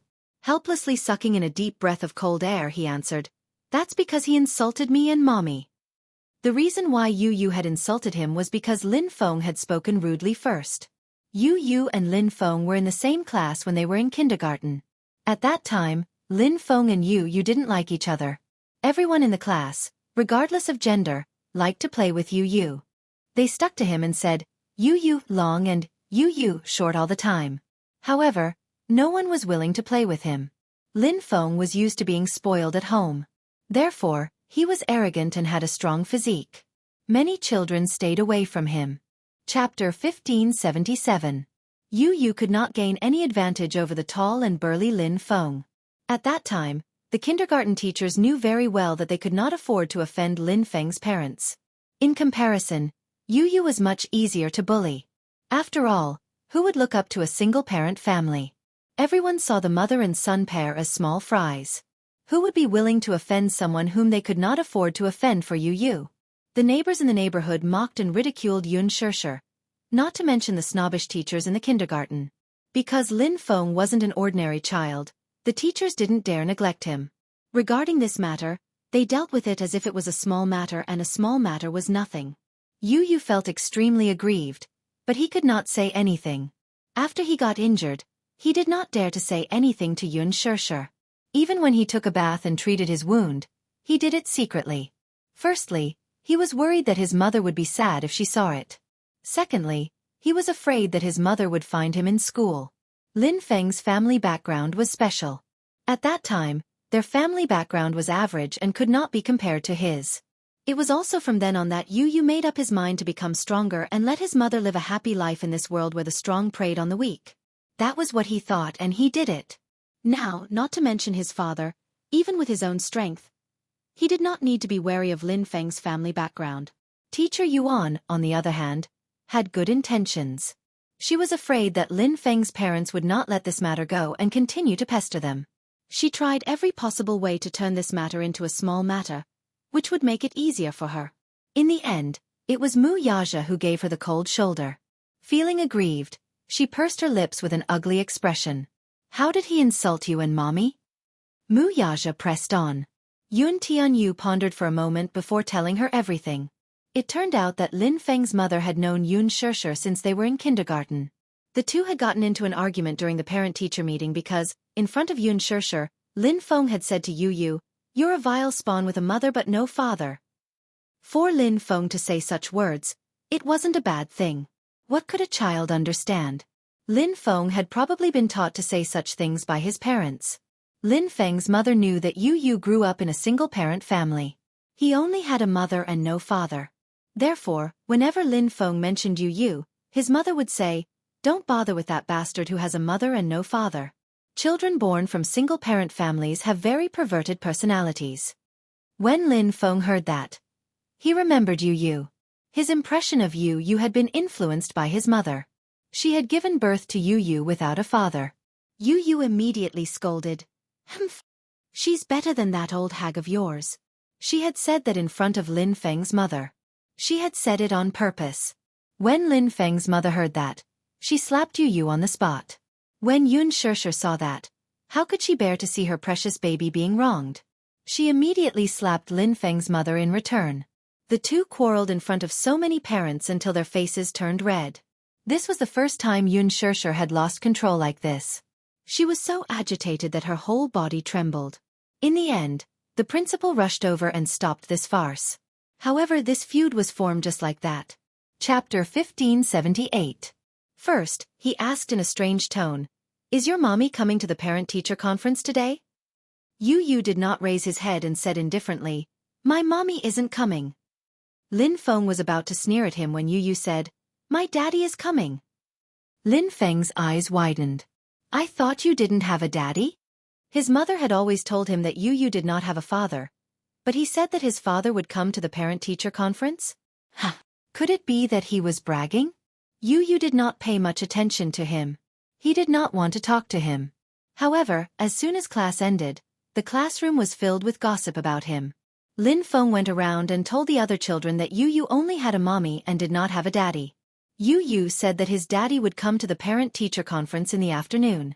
If he was not bragging, then his mommy must have found a wild man outside. When Yu Yu heard this, he immediately went to Lin Feng to argue. Of course, Lin Feng was not as eloquent as Yu Yu. After a few arguments, he was at a disadvantage. In a moment of anger, he raised his fist and punched him. In the past, Yu Yu would not have been able to win against him.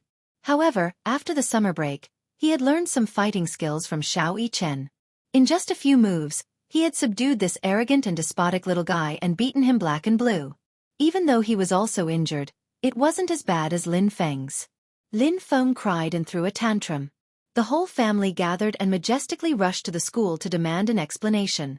When Wuxia heard this, his face darkened. What did he mean by having a mother but not a father?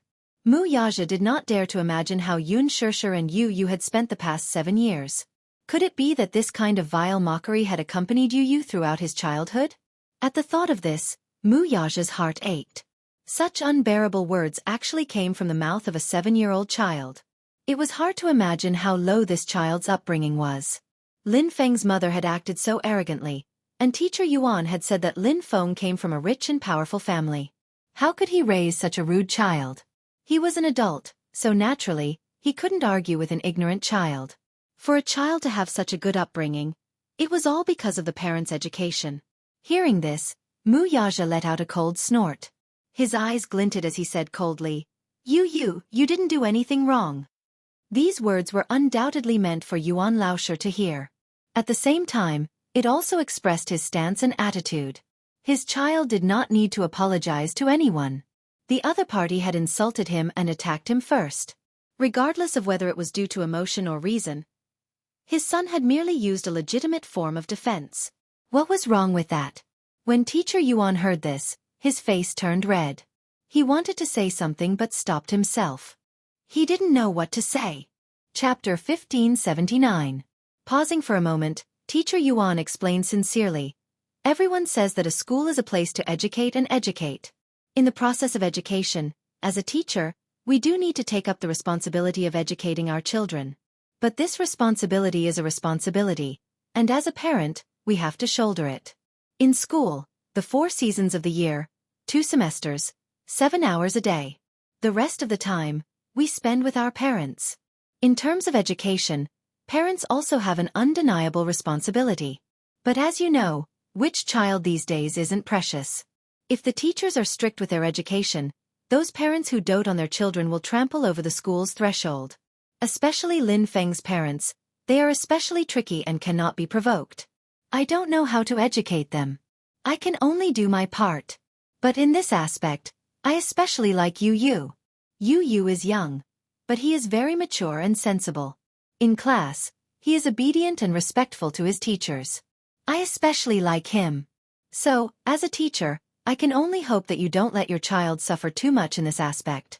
More importantly, I don't want you to offend the Lin family.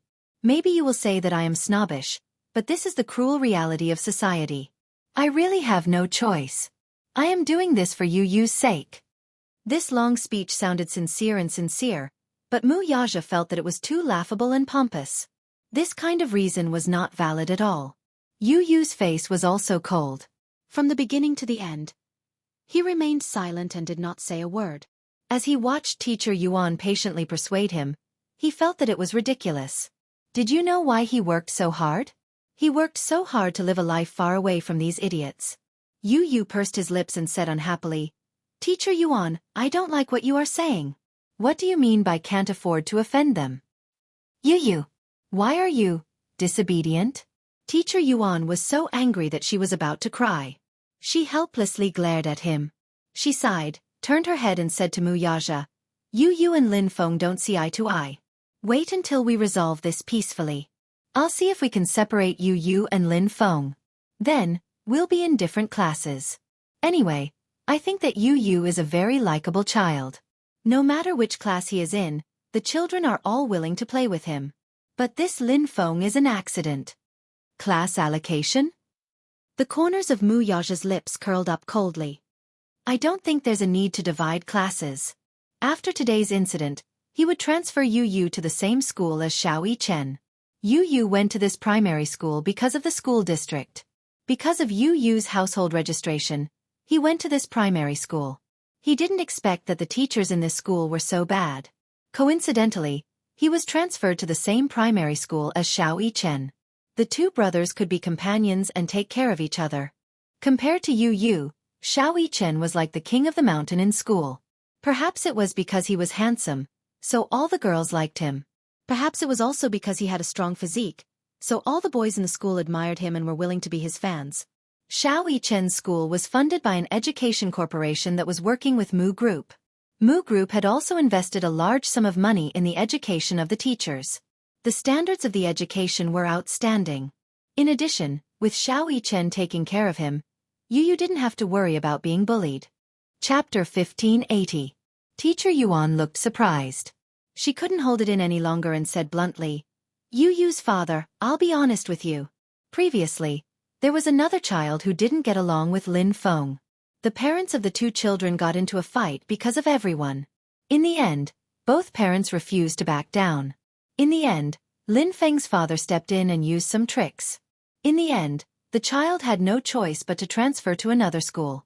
That's why I told you not to go against the Lin family. Mu Yaja closed his eyes impatiently.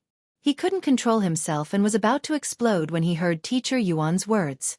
The door was suddenly pushed open. It was the principal of the school. She hadn't expected that the principal would be alarmed by this incident. Teacher Yuan stood up in shock. She said in a trembling voice, Principal Wu, why are you here?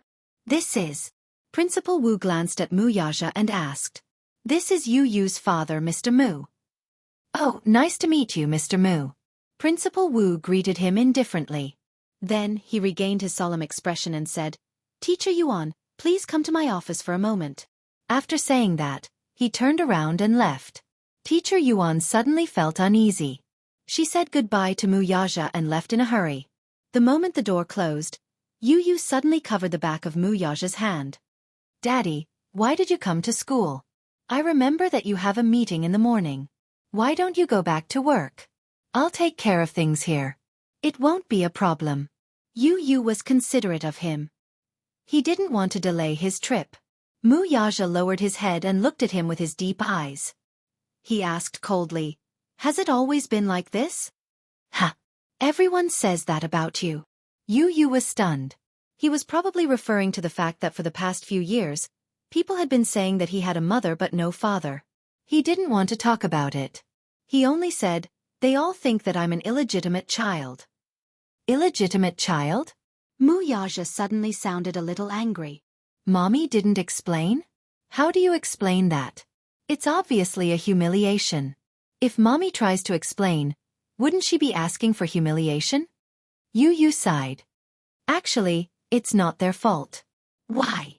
That's because even I myself thought that they were right. Yu had always thought that he was an illegitimate child, the kind that could not be exposed to the public. Even so, he didn't blame his mother at all. He was very grateful. If it wasn't for his mommy, he wouldn't have been able to see such a beautiful world. It was his mommy who raised him. No matter how others slandered him or looked at him coldly, he did not care at all. The only one he cared about was his mommy. However, his tone could not hide his disappointment. Wuxia's heart was violently shaken. He immediately blurted out, "You're not." Wuxia gently caressed his little face. You're not an illegitimate child. You've never been one." He was anxious to let this little guy know that he was not an illegitimate child. He was not someone who could not be exposed to the public. Daddy really didn't know about your existence for the past 6 years. When Wuxia thought about how Yu had talked about those humiliating things in such a calm tone, he felt as if his heart had been pierced by a sharp sword. Yes, his heart ached. His heart ached for Xianxia. Chapter 1581. The guilt in his heart made him feel a little unbearable. He suddenly felt that he could never make up for the past 7 years of emptiness. Yu was only 7 years old. He should have had a beautiful and carefree childhood, but because of the lack of fatherly love, he had suffered so much. He didn't dare to imagine how painful it must be for a child to face such mockery and ridicule. Wuxia gently caressed Yu's rosy cheeks, his slender fingers brushing against his delicate skin. Then, he said in a low voice, "I'm sorry that Daddy has made you suffer for so many years. It's all Daddy's fault." Yu was stunned. He had never thought that Wuxia, who was usually not good with words, would say such warm words to him. In his heart, Wuxia had always been a cold and dignified figure. It seemed that he would never say such touching words. However, Yu was really touched by Wuxia's heartfelt words. He could tell that every word that Wuxia said was from the bottom of his heart. So much so that he forgot to react for a moment. He just stared at him in a daze, as if he couldn't believe it. The pain in Wuxia's eyes couldn't be faked. Yu saw it all. Daddy's heart was aching for him. This kind of feeling was really very warm. The position of the heart suddenly became warm and comfortable. He didn't know whether to be happy or worried. He was happy that Daddy cared for him. This feeling made him feel very warm. Very good. What made him worried was the dejected look on the man's face, which stung him a little. His heart ached. Wuxia didn't know what was going on in his little head. His handsome eyes curved slightly as he gently kissed his forehead. "Listen, in the future, with Daddy around, no one can bully you." Yu, on the other hand, smiled when he heard that. An unconcealable smile appeared on his adorable little face. Wuxia was stunned. "What are you smiling about?" Yu stopped smiling and raised his head to look at him. Pursing his lips, he opened up his heart to him, which was a rare sight to see. "Daddy, do you know? I'm so happy that you're here today." Wuxia was taken aback by her words. Yu leaned slightly into his embrace and lay on his chest. At an angle that Wuxia couldn't see, the tenderness in his eyes seemed to overflow. He took the initiative to throw himself into the man's arms, but the latter's body inadvertently stiffened a little. Yu actually hugged him. In the past. In his heart, he was actually a little excited. His son had hugged him. This was probably the highest reward Yu. After a moment's pause for a moment, his. This kind of hug was rare and precious. "Daddy, do you know? I hope that you'll be the one to attend the parent-teacher conference, not Mommy." "Okay, I promise you that I'll attend your parent-teacher conferences in the future." His promise was as solemn as a vow made at a wedding. His expression was solemn and respectful. This time, however, Yu was so amused that he lost his cool. "Daddy, you're so serious. You're so cute." Wuxia. "Actually, in the past, Mommy and I relied on each other for survival and were always looked down upon. I didn't feel wronged, I just felt indignant." Chapter 1582. Yu continued. "Grandpa used to ask Mommy to find a good man because he said that if the family didn't have a man of indomitable spirit, others would look down on us. But mommy has always wanted to be strong. She has always been alone because of my feelings. So I thought that if I didn't have daddy, I would have to be strong to protect mommy and this family. Pausing for a moment, a smile appeared on his adorable face. But it's different now. Yu lifted his head from his arms and looked at him seriously. Daddy, I have you. Yaja looked at him tenderly. Suddenly, he stroked his cheek gently. Yu placed his hand on the back of his father's hand. Daddy, you will always be with mommy and me, right? Yes, Yaja said seriously. I will do it. That's great. But Daddy, if you were to resolve today's matter, how would you resolve it? Yu suddenly asked. He was a little curious about how his father would resolve this matter. If he hadn't stepped in this time, with his methods, he would have definitely bullied the Lin family. Now that he had the ability and capital to do so, he didn't need to be bullied by others anymore. But since his father had stepped in, he would naturally let him handle it. When Yaja heard this, he said domineeringly, I won't let anyone who bullies my son off. Yu was once again amused. Very good, that's very daddy's style. As he spoke, he suddenly asked quietly, do you know why that brat Lin Feng doesn't see eye to eye with me? Why? Because he has a crush on a girl in class.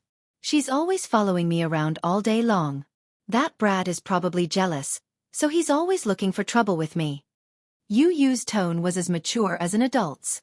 It didn't match his adorable appearance at all. Yaja's lips twitched violently. He was still so young, but he already had the entanglement of love and hate in the adult world. Kids these days are so precocious. Because of a girl, he actually started to imitate adults to fight for a girl's affection. Are there many girls who like you in class? Yaja brought up Yu's troubles. He let out a melancholy sigh, and the expression on his face instantly turned gloomy. Yeah, a lot. It's very annoying. Isn't it great? Yaja was very satisfied. Just like me back then. What's so good about it? Those girls are always chattering around me. I don't like it at all. Yu said honestly, I like quiet girls. He liked quiet girls, but he didn't like girls who always surrounded him and weren't reserved at all. Although children at this age might not know anything about love, they simply liked him and wanted to play with him because they were moved. But there were too many people chasing after him, and he couldn't handle it. The girl whom Lin Feng liked was recognized as the cutest girl in the class. He had been in love with her for a long time, but compared to the filthy Lin Feng who played all day long, she preferred the elegantly dressed Yu, who looked like a little prince. Because of this, many girls in class were jealous of Yu. Chapter 1583. As the father and son were talking, the door was pushed open. The principal led Lin Feng's mother and Lin Feng into the room, followed by teacher Yuan. The father and son raised their heads and saw Lin Feng's mother glaring at them like a tiger watching its prey. It seemed like the principal and Lin Feng's mother had reached a consensus. They were on the same side. As soon as they entered the room, Lin Feng's mother's expression was even more domineering than before. There was a provocative look in her eyes. As soon as she sat down, she announced arrogantly, I've already called my husband. He'll be here soon. She looked as if she was waiting for her husband to come and do something to them. In other words, she was telling him to wait. Yaja remained expressionless while Yu looked disgusted. This was a classic example of using power to oppress others. The principal exchanged a few pleasantries and comforted them. Then he said to Yaja, Mr. Yaja, is it convenient for me to say a few words? He had talked to Lin Feng's mother before. Lin Feng's mother had said that they couldn't let this matter go. They had to give her an explanation. She had to regain her dignity. The principal agreed and promised that he would ask Yu's parents to give her child an explanation and apologize. Therefore, he wanted to take advantage of Lin Feng's mother's situation. He wanted to help Lin Feng's mother regain her dignity. Yaja said coldly, It's not convenient. The principal was stunned. What do you mean? Yaja said coldly, Didn't you ask if it's convenient for me to say a few words? I said, it's not convenient. His arrogant reply left the principal dumbstruck. Naturally, he did not know Yaja. He was just the principal of the school. With his status, he had never even seen Yaja, let alone get close to him. When he saw that Yaja was young, he thought that he was a youngster. Therefore, he wanted to use his status as an elder to oppress him. He did not expect to be humiliated at the beginning. The principal said, "Mr. Mu, you're being unreasonable." Mu Yaja smiled coldly. "Reason is for people to listen to." The principal and Lin Feng's mother didn't know what to say. When Yu heard this, he could not stop laughing. He finally understood who he had inherited his poisonous tongue from. It turned out that he had inherited it from his dear daddy. Who would have thought that his father's venomous tongue would be so frightening? Lin Feng's mother said impolitely, "I advise you to keep your mouth clean. Don't make the situation too ugly when my husband comes and embarrass you." The moment she opened her mouth, it was a threat. Her bearing was overbearing. Her attitude was high and mighty. Yu laughed. He raised his head and snickered. "Daddy, this auntie actually said that she's going to embarrass you. That's amazing." Although he was snickering, he did not hide the mockery on his face. His voice was not soft either. Therefore, everyone present could hear his mocking laughter loud and clear. Lin Feng's mother was completely enraged. After living for so long, she had actually been mocked by a 7-year-old child. She was flustered and exasperated as she shouted at Mu Yaja, "Hey! Look at your son. Aren't you going to discipline him? Look at how young he is. What kind of nonsense is he spouting?" Chapter 1584. I don't know how you educate your child. Not only is he like those delinquents in society, fighting and causing trouble, but he's also rude to his elders. He doesn't know how to be polite at all. It's the father's fault for not teaching him well. I really don't know how you teach your child. Her rude words made Teacher Yuan frown. However, she remained silent and did not interrupt. She did not want to get into trouble again. Yu suddenly snorted and asked, "Auntie, have you studied before?" "What do you mean?" Yu said coldly, "I just want to ask, do you know what the idiom, frog in a well means?" Lin Feng's mother was furious. Yu smiled. "Look at your expression. You don't know what this idiom means, right? Sai, you're so uncultured." She turned to Mu Yaja. "Why don't you teach him a lesson?" Mu Yaja acted as if he did not hear her. He lowered his head and pinched Yu's cheek. "Good son, don't tell the truth." Pfft. Yu was amused. However, he looked disgusted. "Daddy, the teacher has always taught us that good children don't lie." He paused and continued, "Auntie, it was your good son who started it. As the saying goes, don't do to others what you don't want done to you. You're accusing me of violence and fighting, but why don't you think about it? It was clearly your good son who started it. Even if it was school violence, it wasn't caused by me. The law calls it self-defense. Do you understand? I heard that Lin Feng's father is a judge. Since you're from a legal background, are you ignorant of the law? You keep saying that you want my daddy to give you an explanation. Before that, shouldn't you also give me an explanation? Why did you raise such a narrow-minded son who uses vulgar words all the time? You weren't there at the time. How can you judge the right and wrong based on your words alone? It's not up to you to decide whether I discipline him well or not, right? Before you say such things, you should look at your own status. Don't make a fool of yourself. You're really disgraceful." Lin Feng's mother was furious. She thought to herself, this father and son are really refusing a toast only to be forced to drink a forfeit. I've said all the good things I want to say. Don't refuse a toast only to be forced to drink a forfeit. The son is so arrogant, and the father is also so arrogant. Aren't you afraid of suffering in this society? As she scolded the man, she nagged like a shrew on the streets. I'll give you one more chance. Are you apologizing or not? Haha. But there's no use your apology now. I want you to bring the child to my house and apologize in person. Otherwise, I won't acknowledge this debt. Oh. Mu Yaja sneered, his lips curling into a cold, impatient smile. Madam Lin, are you threatening me? Chapter 1585. She was starting to get excited. Therefore, some unpleasant words came out of her mouth. As the saying goes, nothing can be accomplished without rules. Mr. Mu, you should have heard of this saying before. If you do something wrong, as a parent, shouldn't you apologize? Let's put aside the fact that your son injured my baby. Shouldn't you teach your son a lesson for saying such outrageous things? Auntie, you should know that when a child does something wrong, he should be taught a lesson. Why don't you teach your child well? As for me, you don't have to worry about me. Lin Feng's mother was trembling with anger after hearing Yu Yu's words. She suddenly stood up and walked out of the door. She picked up her phone and made a call. As they were separated by a door, no one knew who she was calling.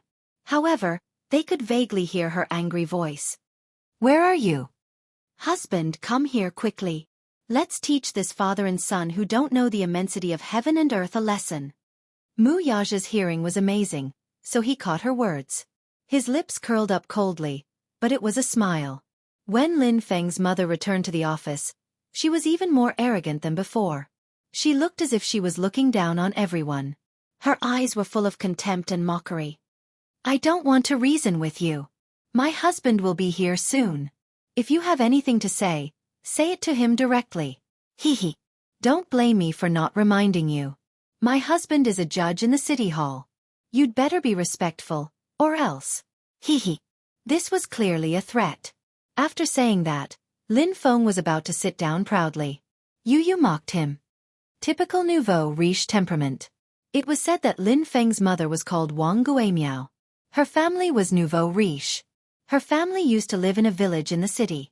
Her ancestors had left a few acres of land for the younger generation to build houses. When the land was demolished, they received tens of millions of yuan as compensation. They used it to start a business. It was said that when Lin Feng's father fell in love with Wang Guimiao, he was still a poor university student. Later on, with her support, he became what he was today. The Lin family would bring honor to their ancestors. Yu had already figured out the Lin family's background. Now, it seemed that she was a typical nouveau riche. When Wang Guimiao heard this, she almost couldn't sit still.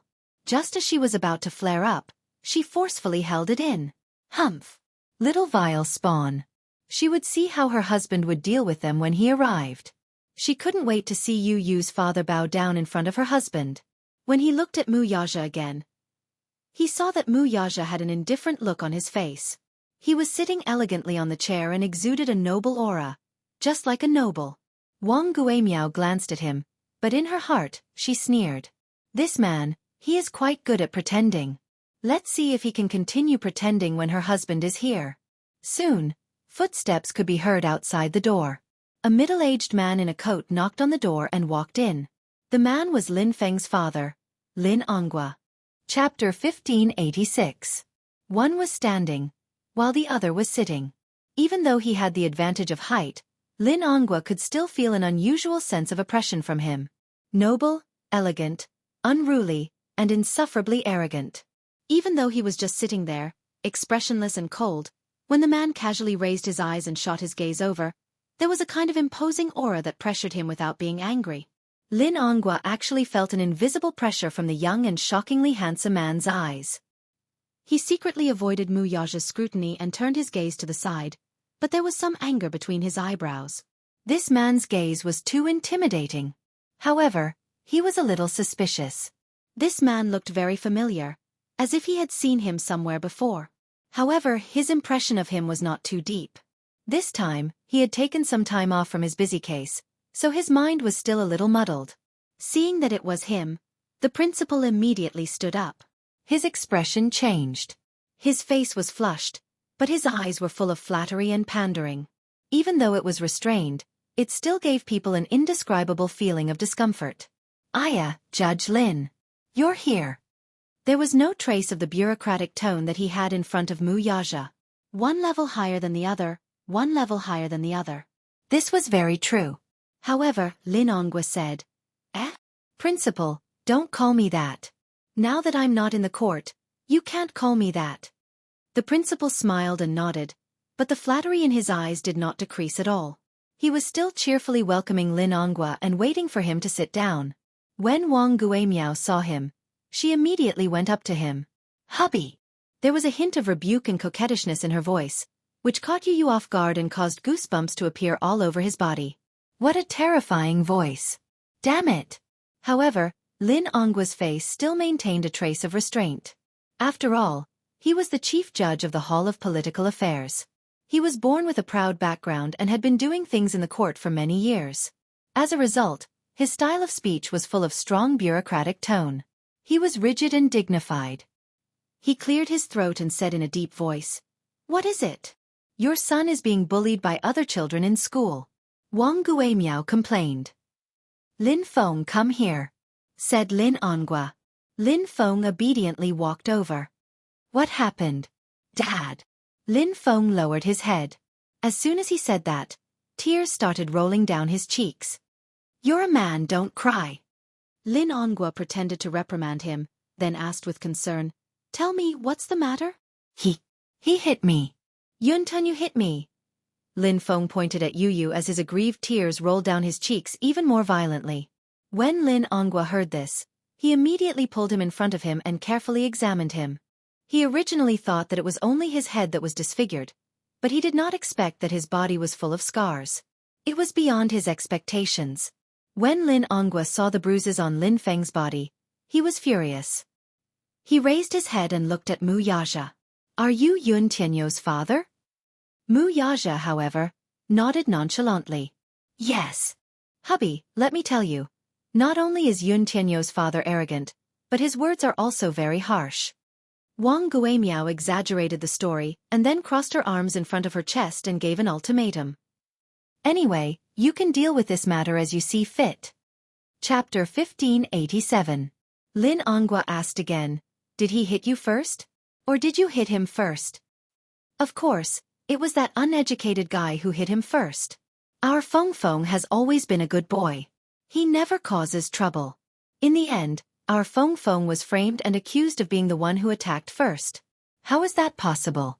Feng Feng has always been protective of his classmates. Lin Ongua nodded. "I understand." Wang Guimiao was secretly pleased. Her husband was amazing. He had just arrived, and the situation was completely under his control. Look at how Yu's father was so scared that he didn't say a word. He must have been scared out of his wits. Seeing that the situation had changed, she immediately put pressure on the principal. "Principal, you have to deal with this matter fairly. Yu's father, you have to give us an explanation today. First, you have to apologize to our child. Then, you have to take our child to the hospital for a full body checkup and apologize. This is a must. Then, you have to pay for the medical fees, nutrition fees, and compensation for our Fengfeng's psychological damage. You have to be clear about all these. If you have a proper attitude, we won't pursue this matter further." Lin Ongua walked to Mu Yaja and sneered. "Sir, tell me your name first." Mu Yaja looked up and said slowly, "Mu Yaja." His voice was clear and cold. He had the elegance of a noble. However, the moment his voice fell, Lin Ongua was fiercely stunned. Mu Yaja? This name was too familiar. These 3 words were like a towering mountain. They resounded like thunder in his ears. How could he not have heard of it before? Could it be the same name? It couldn't be the real Mu Corporation, right? Lin Ongua wanted to get lucky and said, "Your name is so familiar. It's exactly the same as the name of the crown prince of the Mu family." "Haha." Mu Yaja sneered. "There's no one else with this name in the capital." Lin Ongua was stunned again. There was a hint of panic on his face. He stared at him blankly without blinking. He didn't dare to make any wild guesses. After a long while he spoke in a provocative manner, but changed the way he addressed him. "You are... what?" Lin Ongua looked a little uneasy. "Are you the Chairman Mu of the Mu Corporation?" Mu Yaja was a little impatient. "You asked for my name, and I'll tell you. If you have anything to say, just say it. Don't waste my time. My time is more precious than yours." As soon as he finished speaking, Lin Ongua's eyes widened and he staggered back a step. His eyebrows collapsed helplessly. This man's attitude was very clear. It looked like this time, his blind wife had offended a big shot that she shouldn't have offended. The person in front of him was probably the mysterious and noble crown prince of the Mu Corporation. At first, Lin Ongua had noticed him when he first entered the door. He only felt that this man had an arrogant aura, and he had the noble aura of a high-ranking official, as if he was a member of a powerful family. However, at this moment, he did not realize where he had seen this handsome face before. Chapter 1588. The Mu family's existence in the capital was enough to shake the entire financial market.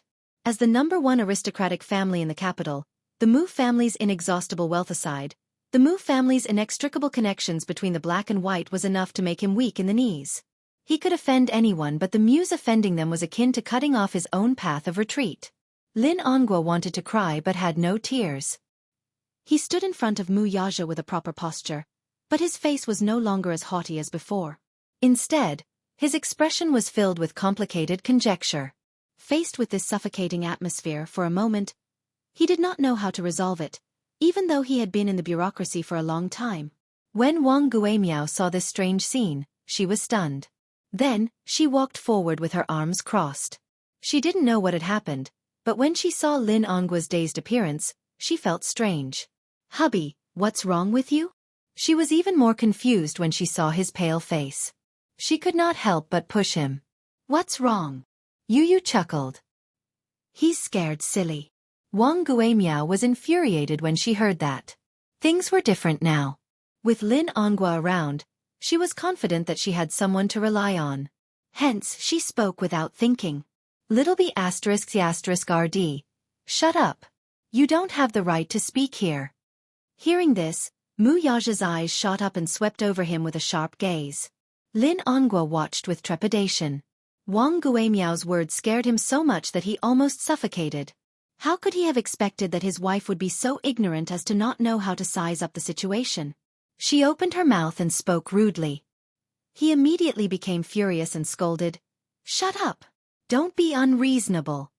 It was important to know one's place, but his wife did not know it at all. Thinking that he was teaching Yun Tianyu a lesson for her, she echoed, "That's right. Shut up." Yu suddenly felt like laughing as he looked at his wife as if she were a pitiful worm. Behind him, Mu Yaja's face turned uglier. Lin Onghua gritted his teeth, turned his head abruptly, and gave his wife a tight slap. Smack. "I told you to shut up." With that, he turned to face Mu Yaja with cold sweat dripping down his face. "Chairman Mu, I'm sorry. My wife has been presumptuous in front of you and said something she shouldn't have. A great man won't hold a grudge against a petty person, so please don't take it to heart. Just treat it as if she's spouting nonsense." His tone was full of flattery. Lin Onghua looked at him in cold sweat. Observing his expression, he felt that being in the king's company of a tiger. Everyone, especially Teacher Yuan, was stunned into silence by the sudden turn of events. She thought that, with Lin Ongua's arrival, the boy's father would understand her words and begin to lower his head, apologize to the other party appropriately. As the chief judge of the Hall of Politics and Law, Lin Onghua had several titles above his head. His status was lofty, and he had an unquestionable majesty. What about now, though? Why was Lin Onghua the first to bow down to Mu Yaja? The principal was even more bewildered. He had no idea what was going on. Wang Guimiao felt the most aggrieved. Chapter 1589. Most importantly, even until now, she still didn't understand how this mysterious slap came about. Why did he slap her? Did she say anything wrong? What kind of insanity was this Lin Onghua suffering from? Was he crazy? Him. Why did he slap her for no reason? Wang Guimiao turned around angrily and pulled Lin Onggua's arm. With a red face, she roared with grievance and hysteria. "Lin Onghua, have you lost your mind?" Lin Onghua looked at her and sighed helplessly. He rolled his eyes at the ceiling and held his forehead. He turned around and pointed at Wang Guimiao. For a moment, he was so angry that he could not say anything. Wang Guimiao was even more confused. She held back her tears and yelled at him. "Say something. Say something. Why did you slap me for no reason? What's wrong with you? Stop talking. Be quiet, and sit back down obediently. Don't say anything, do you understand?" She was like a clown. Not only did she make a fool of herself, but Lin Onghua was also afraid that she would continue to blabber and offend the Mu group. Then, her whole family would have no way out. It was not easy for him to get to where he was today. He did not want his bright future to be ruined because of such a small matter. His worry was not unfounded. There were people from the Mu family in the city hall. Although Lin Onghua was a judge and had a good reputation, this man's words could make all his hard work go down the drain. However, he really did not know what to do now that the situation had developed to this stage. He could only hope that his wife, who had always been restless, would not add fuel to the fire. He did not want things to get out of hand when the time came. However, Wang Guimiao did not understand his good intentions. Instead, she questioned him sternly. Wang Guimiao, I want to ask you, what's wrong with you? You? Lin Onggua looked at her in disbelief. He was so impulsive that he wanted to strangle her to death. Why was she so ignorant? Was she trying to get him killed? She was a burden. He looked at her. She could not do anything right, but she was good at ruining things. You have no right to speak here. Get out of my way. Lin Onggua, don't be too. Sit there. Lin Onggua's tone suddenly rose, and his sharp eyes signaled. Wang Guimiao's heart suddenly skipped a beat. She was afraid of him from the bottom of her heart. The look in his eyes and the look on his face showed that he was really angry. No matter how unwilling Wang Guimiao was, she could only sit to the side dejectedly and listen obediently. Although she didn't know what she had done wrong, Wang Guimiao could only sit to the side and listen obediently. Lin Onggua turned around and apologized to Mu Yaja with an incomprehensible reverence. Chairman Mu, I'm sorry. My wife is insensible and has offended you. Please forgive her. Offended? Mu Yaja cocked a brow, but his voice was filled with an irresistible authority. Judge Lin, how can I dare to take the blame? She just said that she's going to teach us a lesson. Lin Onggua was so scared that he almost suffocated. He immediately shouted, How dare she? Chairman Mu, she was just joking. Yu crossed her arms and did not give him a way out. She was just joking. She even called me a little bee ****. Chapter 1590. The principal watched from the side, trembling with fear. Seeing how respectful Lin Onggua was to Mu Yaja, he knew how to read people's expressions and size up the situation. Seeing how respectful Lin Onggua was to Mu Yaja, he thought to himself, how important must this man be? Hence, he kept quiet and did not dare to act rashly. Teacher Yuan's displeasure had also disappeared. When she looked at Mu Yaja, there was a hint of surprise in her eyes. It seemed that this man must be someone of high status. This Lin Onggua must have found out about his identity, which was why he was so respectful towards him. She recalled how she had advised him to give in to the Lin family and not offend them. Although this man did not show it on his face, the noble and awe-inspiring look in his eyes was still fresh in her memory. At first, she had thought that this man did not know the immensity of heaven and earth, but now that she thought about it, she shuddered. How many things had she said that she should not have said in front of this important person? She did not know if he would take it to heart. At this thought, Teacher Yuan trembled with fear, as if a cat's paw was scratching her heart.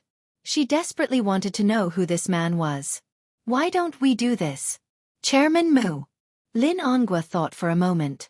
Suddenly he carefully probed, I'll ask my wife and son to apologize to your son. I only hope that you won't take my wife's outrageous words to heart.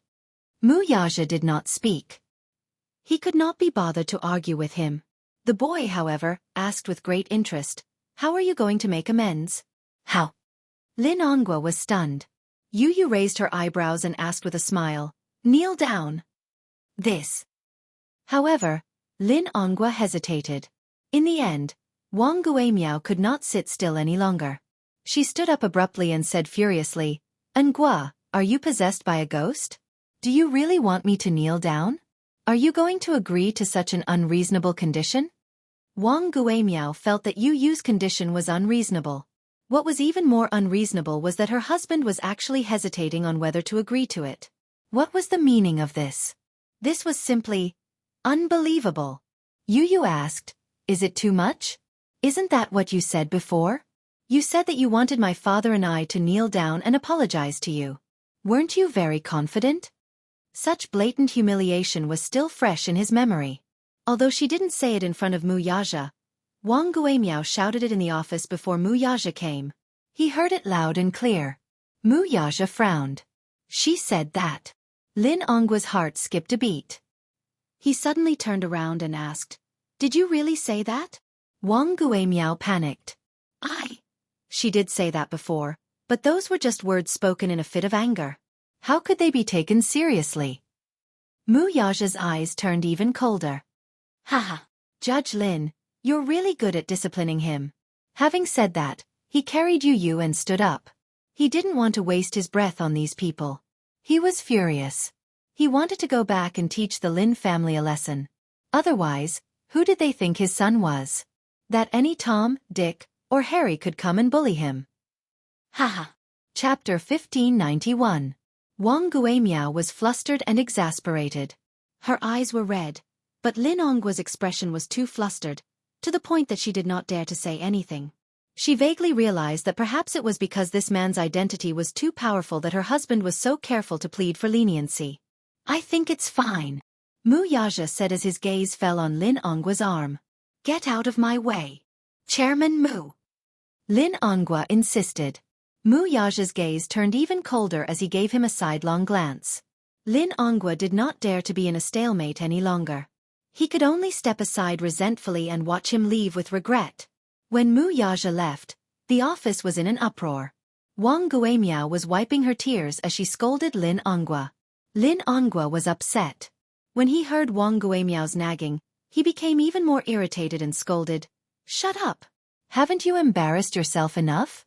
Haven't you caused enough trouble? Wang Guimiao, you'll only be satisfied when you see me die, right?" Wang Guimiao widened her eyes in shock. What do you mean by that? Lin Hongguo was so angry that he could not speak. She went up to him, crying as she questioned, "What's going on? Who is he? Why are you giving in to him and being so respectful to him? To the extent that you want me to kneel down and apologize." Explain yourself. Lin Hongguo sat aside angrily, but he was also upset. When he thought of Mu Yaja's deep and sullen gaze before he left, his heart raced and he could not sit still. "Wang Guimiao, I think you're going to play me to death." Wang Guimiao was so anxious that her face turned red. The principal came up to him and asked, "Mr. Lin, this Yu Yu's father, who is he? You seem to know him." Lin Hongguo sneered, but it was more like he was mocking himself. "If I could know such a person, everything would be easier. What a pity. I know him, but he doesn't know a nobody like me." This Teacher Yuan was flabbergasted too. Lin Hongguo suddenly said in a low voice, "Do you know that this is Mu Yaja, the Mu Group's CEO? I've offended him this time. I don't know what he's going to do to me." Mu. The principal was stunned when he heard that. Mu Group. Isn't the capital's Mu? Oh God. A name that reverberated like thunder in the ears. Impossible, right? Isn't Yun Tianyou's surname Yun? How does his father have anything to do with the Mu Group? The principal mumbled in confusion.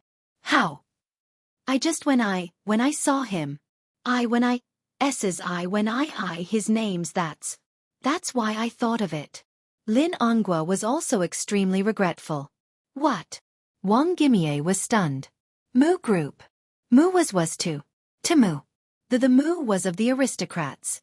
There Hongguo Mu's there. Yue Nouveau Riche might be able to become one overnight. The aristocrats, on the other hand, only appeared once every 300 years. The Mu family was such an aristocratic family. It was a century-old family with deep roots. Chapter 1592. On the other hand, a family like the Mu family was something that they could never hope to catch up to. Wang Guimiao was completely terrified. Even though she was ignorant and inexperienced, she knew that she should never offend the Mu family in the capital. That was a century-old wealthy family with immense power. Mu Yaja carried Yu Yu to his class and packed his bag. He was supposed to attend the parent-teacher meeting in the afternoon, but he was not going to attend it. He decided to transfer his son to Xiao Yichen's school. It was recess time, and it was almost lunchtime, so the class was very noisy.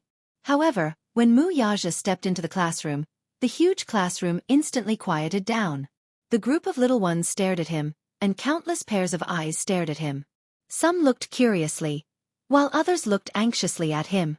They thought that he was a high-ranking official from the school who had come to inspect the class. Recently, the Ministry of Education had been conducting random inspections of the school's standards. Therefore, high-ranking officials from the Ministry of Education often came in and out. However, when Mu Yaja sat in Yu Yu's seat and started to pack his bag, the group of children suddenly realized that this was Yu Yu's father. Oh my God, he's so tall and handsome. He's even better looking than the celebrities on TV. However, it was Mu Yaja's first time in school, and it was also his first time walking into a class of little ones. It was his first time appearing in school as a parent. He started to pack his bag, but when he sat in front of the low desk, his face immediately darkened. His figure was tall and slender, and when he sat in front of the low desk, the sense of disparity and abruptness was immediately reflected. He moved around in embarrassment, trying to find a suitable angle, but it was in vain. In the end, he found that the bench here was too small, so he was trapped in such a narrow space, and it was difficult for him to make ends meet. On the other hand, Yu enjoyed the process very much. He stood beside Wuxia and unceremoniously enjoyed the countless envious and surprised gazes. He accepted all of those stunned gazes and did not reject any of them. Many children were envious of Yu for having such a young and handsome father. They were children after all. Although they were childish, there were all kinds of comparisons between them. At most they would compare their parents. They would compare whose mother was younger and prettier, whose father was more handsome, whose family was wealthier. It was more or less these. Wuxia glanced at Yu. At that moment, the little one had his hands behind his back. Wuxia was full of smiles, he was very happy, and proud of himself. If it was in the past, he would have been envious. He would have enviously looked at other students' fathers. Now, he had become the object of envy. He was in a good mood. Wuxia pursed his lips and could not help laughing. He was after all a 7-year-old child.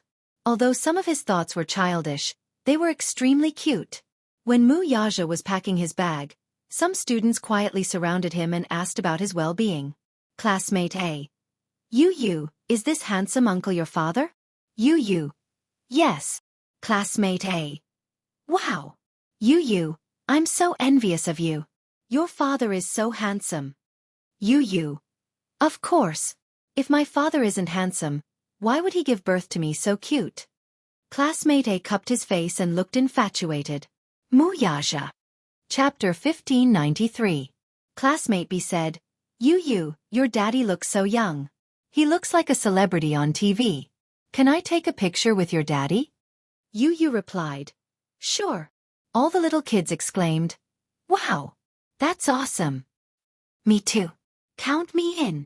As Yu was feeling smug, he walked over to Wuxia and whispered into his ear, Daddy, cooperate with me.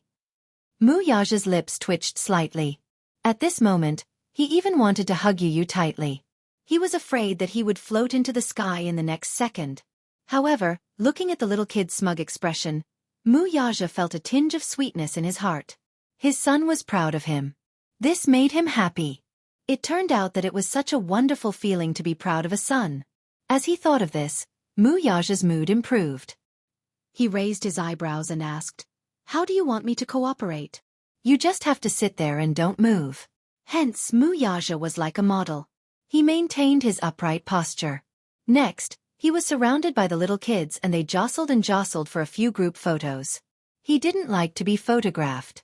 Even the reporters with the best methods didn't have the chance to take a picture of him from the front. Now, these little kids were taking advantage of Yu's relationship with him. There were also a number of infatuated little girls who were anxious to take a picture with him and secretly touched his slender hand. Wuxia didn't know whether to laugh or cry. Classmate C said, Yu, your daddy is so beautiful. Why don't I exchange places with you?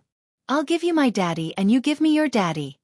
When Yu heard this, his expression became serious and cold. No. Why not? I don't want your daddy. I only have one daddy. As she spoke, Yu leaned against Wuxia's side and held onto his arm. It was as if she was declaring her sovereignty and protecting her unquestionable position. Everyone sighed in disappointment. Wuxia looked at little Munchkin, who was about to fly into the sky. He didn't know whether to laugh or cry as he covered his face. However, his eyes were filled with love. Even though she felt that Yu's smug look was hilarious, she also felt that he was extremely cute. As Wuxia helped him pack his bag, he stopped to flip through Yu's textbook. However, when he flipped open Yu's history class notes, he saw the delicate and beautiful handwriting in the book. The entire book was neat and tidy. Other than the signs of pages being folded, it looked like a new book that had just been handed out. He could tell that Yu was more serious in class. He thought about how he had flipped through Xiao Yichen's textbook in the past. Even though they were brothers in terms of academics, the difference between the two of them was like heaven and earth. After packing his bag, the group of little kids saw Mu Yaja carrying Yu and looking like he was about to leave. They all surrounded him and asked, Yu, school hasn't ended yet. Are you leaving already? Yu, where are you going? Yu said, I have something to do. I have to go home. You guys focus in class. He only said that perfunctorily and didn't tell them that he was going to transfer schools. Firstly, it was because he had a headache dealing with these little kids. If they knew that he was going to transfer schools, they would definitely pester him non-stop and not let him go. One couldn't underestimate his charm. Chapter 1594. It had only been a month since school started, but the children in his class liked him very much. If they knew that he was going to transfer schools, they would definitely cry their hearts out. It was easy for children to become emotionally dependent. All right. Everyone was reluctant to see him leave. Goodbye, Yu. Goodbye, Yu, Daddy. The children walked Yu and Mu Yaja to the entrance of the classroom and watched them leave. Mu Yaja carried Yu. When he turned around and saw the scene of them sending him off, he could not help but smack his son's butt. Son, you're really popular in class. Yu snickered. Daddy is very popular too. The little guys in the class all like you very much. Little guys? Mu Yaja was amused by his son's adjective. Baby, you're the same age as them. You call them little guys as if you're an old man. When Yu heard this, he suddenly hugged his son's neck and kissed him on the cheek. Daddy, it's great that you're here today. Mu Yaja was stunned. Then he smiled and asked, What do you mean? I'm very happy today. Because your appearance proves that I'm just like them. I have a daddy who loves and dotes on me. Yu's little bit of self-esteem was greatly satisfied. Actually, his self-esteem was different from the children's. In the past, he really envied those children. They had a daddy, a mommy, and a happy family of 3. Today, his daddy was like a god who had descended from the sky and appeared by his side. Yu gently rested his head on his shoulder. His pink lips curved slightly as he snickered. To be honest, I've been dreaming of this day for as long as I can remember. In the past, he had imagined that when he was in school, his daddy would suddenly appear at the classroom window like the other children's fathers. He would look at him gently and lovingly. He had been waiting for this moment for a very, very long time. Mu Yaja carried him. Although he had a heavy backpack on his arm, he did not find it strenuous at all. While she was gratified to hear the boy's confession, she also tasted a tinge of heartache. As lucky as he was, meeting Xianxia was the luckiest thing that had ever happened to him. Because of her, he had a pair of obedient sons. After he carried Yu into the car, Mu Yaja drove back to the office of the office. Headmaster Dong smiled politely. Hey! Chairman Mu. What are you saying? This is what I should do. Haha. Daddy, your office is so big. Is it? Chapter 1595. Yu nodded and gave a more pertinent comment. Yes. It's a little bigger than my office. Mu Yaja was speechless. This little guy. He did not bother to hide the arrogance and insolence in his words. He had really surpassed his father. His son, while he was still studying business, was already managing a company. But I don't like business. I always feel that it looks a little lifeless. In comparison, I prefer things with a technological feel. As he spoke, he was suddenly attracted by a pile of documents on the desk. He could not help but reach out to take them. Mu Yaja, on the other hand, seemed to be deliberately going against him as he quickly stopped the boy's hand from reaching out to grab it. Facing Yu's puzzled gaze, Mu Yaja blinked lightly and said mysteriously, Baby, these are the financial group's trade secrets. With that, he narrowed his eyes and pretended to be wary as he sized him up. Yu's eyes twitched violently. Daddy, you're wary of me. Do you think I'm wary of you? You broke through Dishing Financial Group's defense network so easily. I can't guard against you even if I wanted to. Of course. Yu snorted proudly. That's why I can't let you see these trade secrets. Yu's smile froze. Then, he huffed and crossed his arms. Humph. Daddy, you're so petty. I'm just taking a look. I won't do anything. Can you understand them? Of course. Perhaps, I can give you some original suggestions. That good. Mu Yaja teased him. Of course. Then show me how to read these documents. Yu made an okay gesture and took the documents. He sat on the desk, placed the documents on his lap, and flipped through them page by page. He was small, and Mu Yaja's desk was wide, long and huge. Hence, when he sat cross-legged on the desk, he looked even smaller and skinnier. His chin gradually became sharper. In the past, it was still a little pink, but now it had a handsome face. Mu Yaja gazed at his side profile. Yu quietly lowered his head and flipped through the documents. Perhaps it was because of the high temperature in the office. He loosened his tie casually. His casual action was gentlemanly and charming. When he grew up, the number of fans that would follow him would probably line up from Beijing to Paris. While Yu was reading the documents for him, he thought for a while and called Lu Jinyu. Lu Jinyu was a mysterious subordinate of his. According to seniority, the man addressed him as Big Boss while Mu Yaja addressed him as Fourth Boss.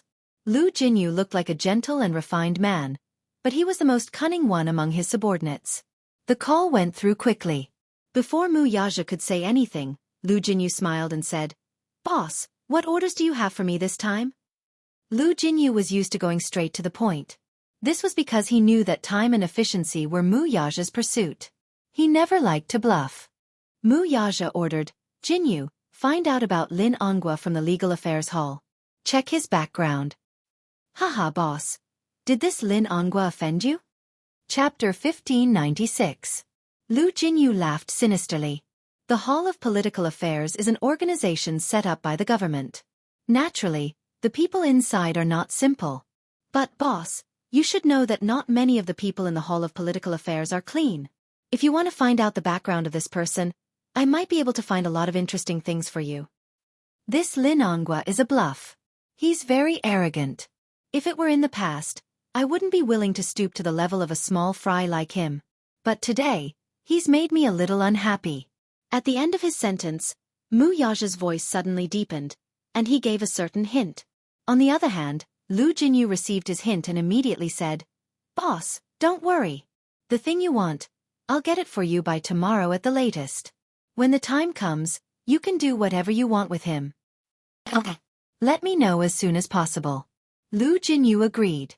After the call ended, Mu Yaja stood up and walked to Yu's side. The little munchkin was focused on flipping through the case. He glanced through 10 lines at a time and circled some data from time to time.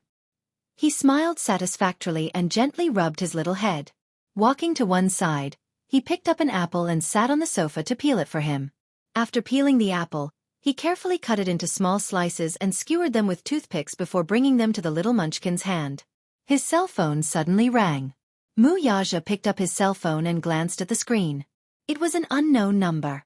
After answering the call, an unfamiliar man's cautious voice came from the other end. "Hello. May I know if you're Chairman Mu from Dishing Financial Group?" Mu Yaja smiled slightly. Although the other party did not state his identity, he immediately guessed who this person was. "As the head of the city hall, you're indeed very capable. But don't you think it's inappropriate to use your power to investigate my personal number?"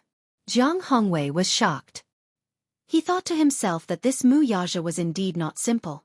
He had already guessed who he was before he had even revealed his identity.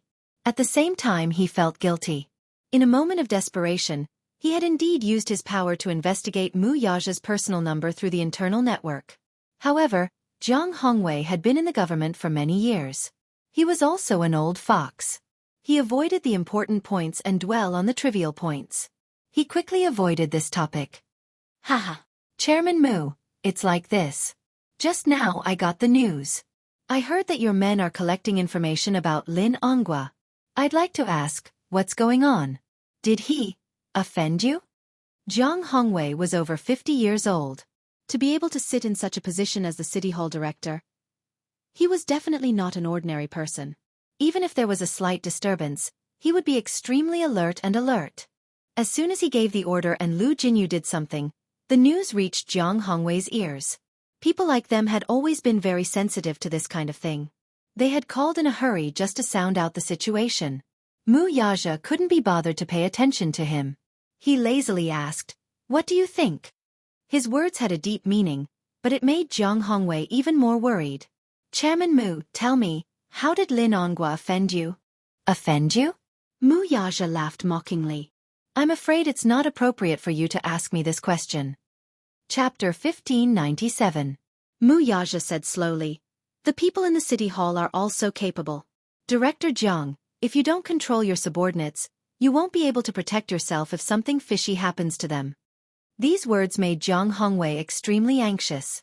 For someone as experienced as him, he could naturally sense that something was amiss with just a few words. It seemed that Lin Ongwa had offended the person he shouldn't have offended the most. However, he had already expected this to happen. His phone call was just to sound out Lin Ongwa. Naturally, he didn't care about Lin Ongwa. Still, after working together for so many years, some interests were intertwined. Jiang Hongwei was worried that Lin Ongwa would be foolish enough to provoke Mu Yaja into a fit of rage. If that were to happen, the whole city hall would be wiped out in one fell swoop. It wasn't easy for him to climb to his current position. He had worked hard for more than 20 years and settled down in the political arena where there was a knife hidden behind a smile for many years to achieve the glory he had today. He couldn't just let someone drag him down and take him down from his position. For people like them, benefits were intertwined. Hence, when necessary, he had to cast aside all his relationships to prevent himself from falling into the water. That would not be worth the loss. Chairman Mu, it seems that Lin Ongwa must have caused you trouble. I didn't mean anything else by making this call. I just wanted to ask, how are you going to deal with him?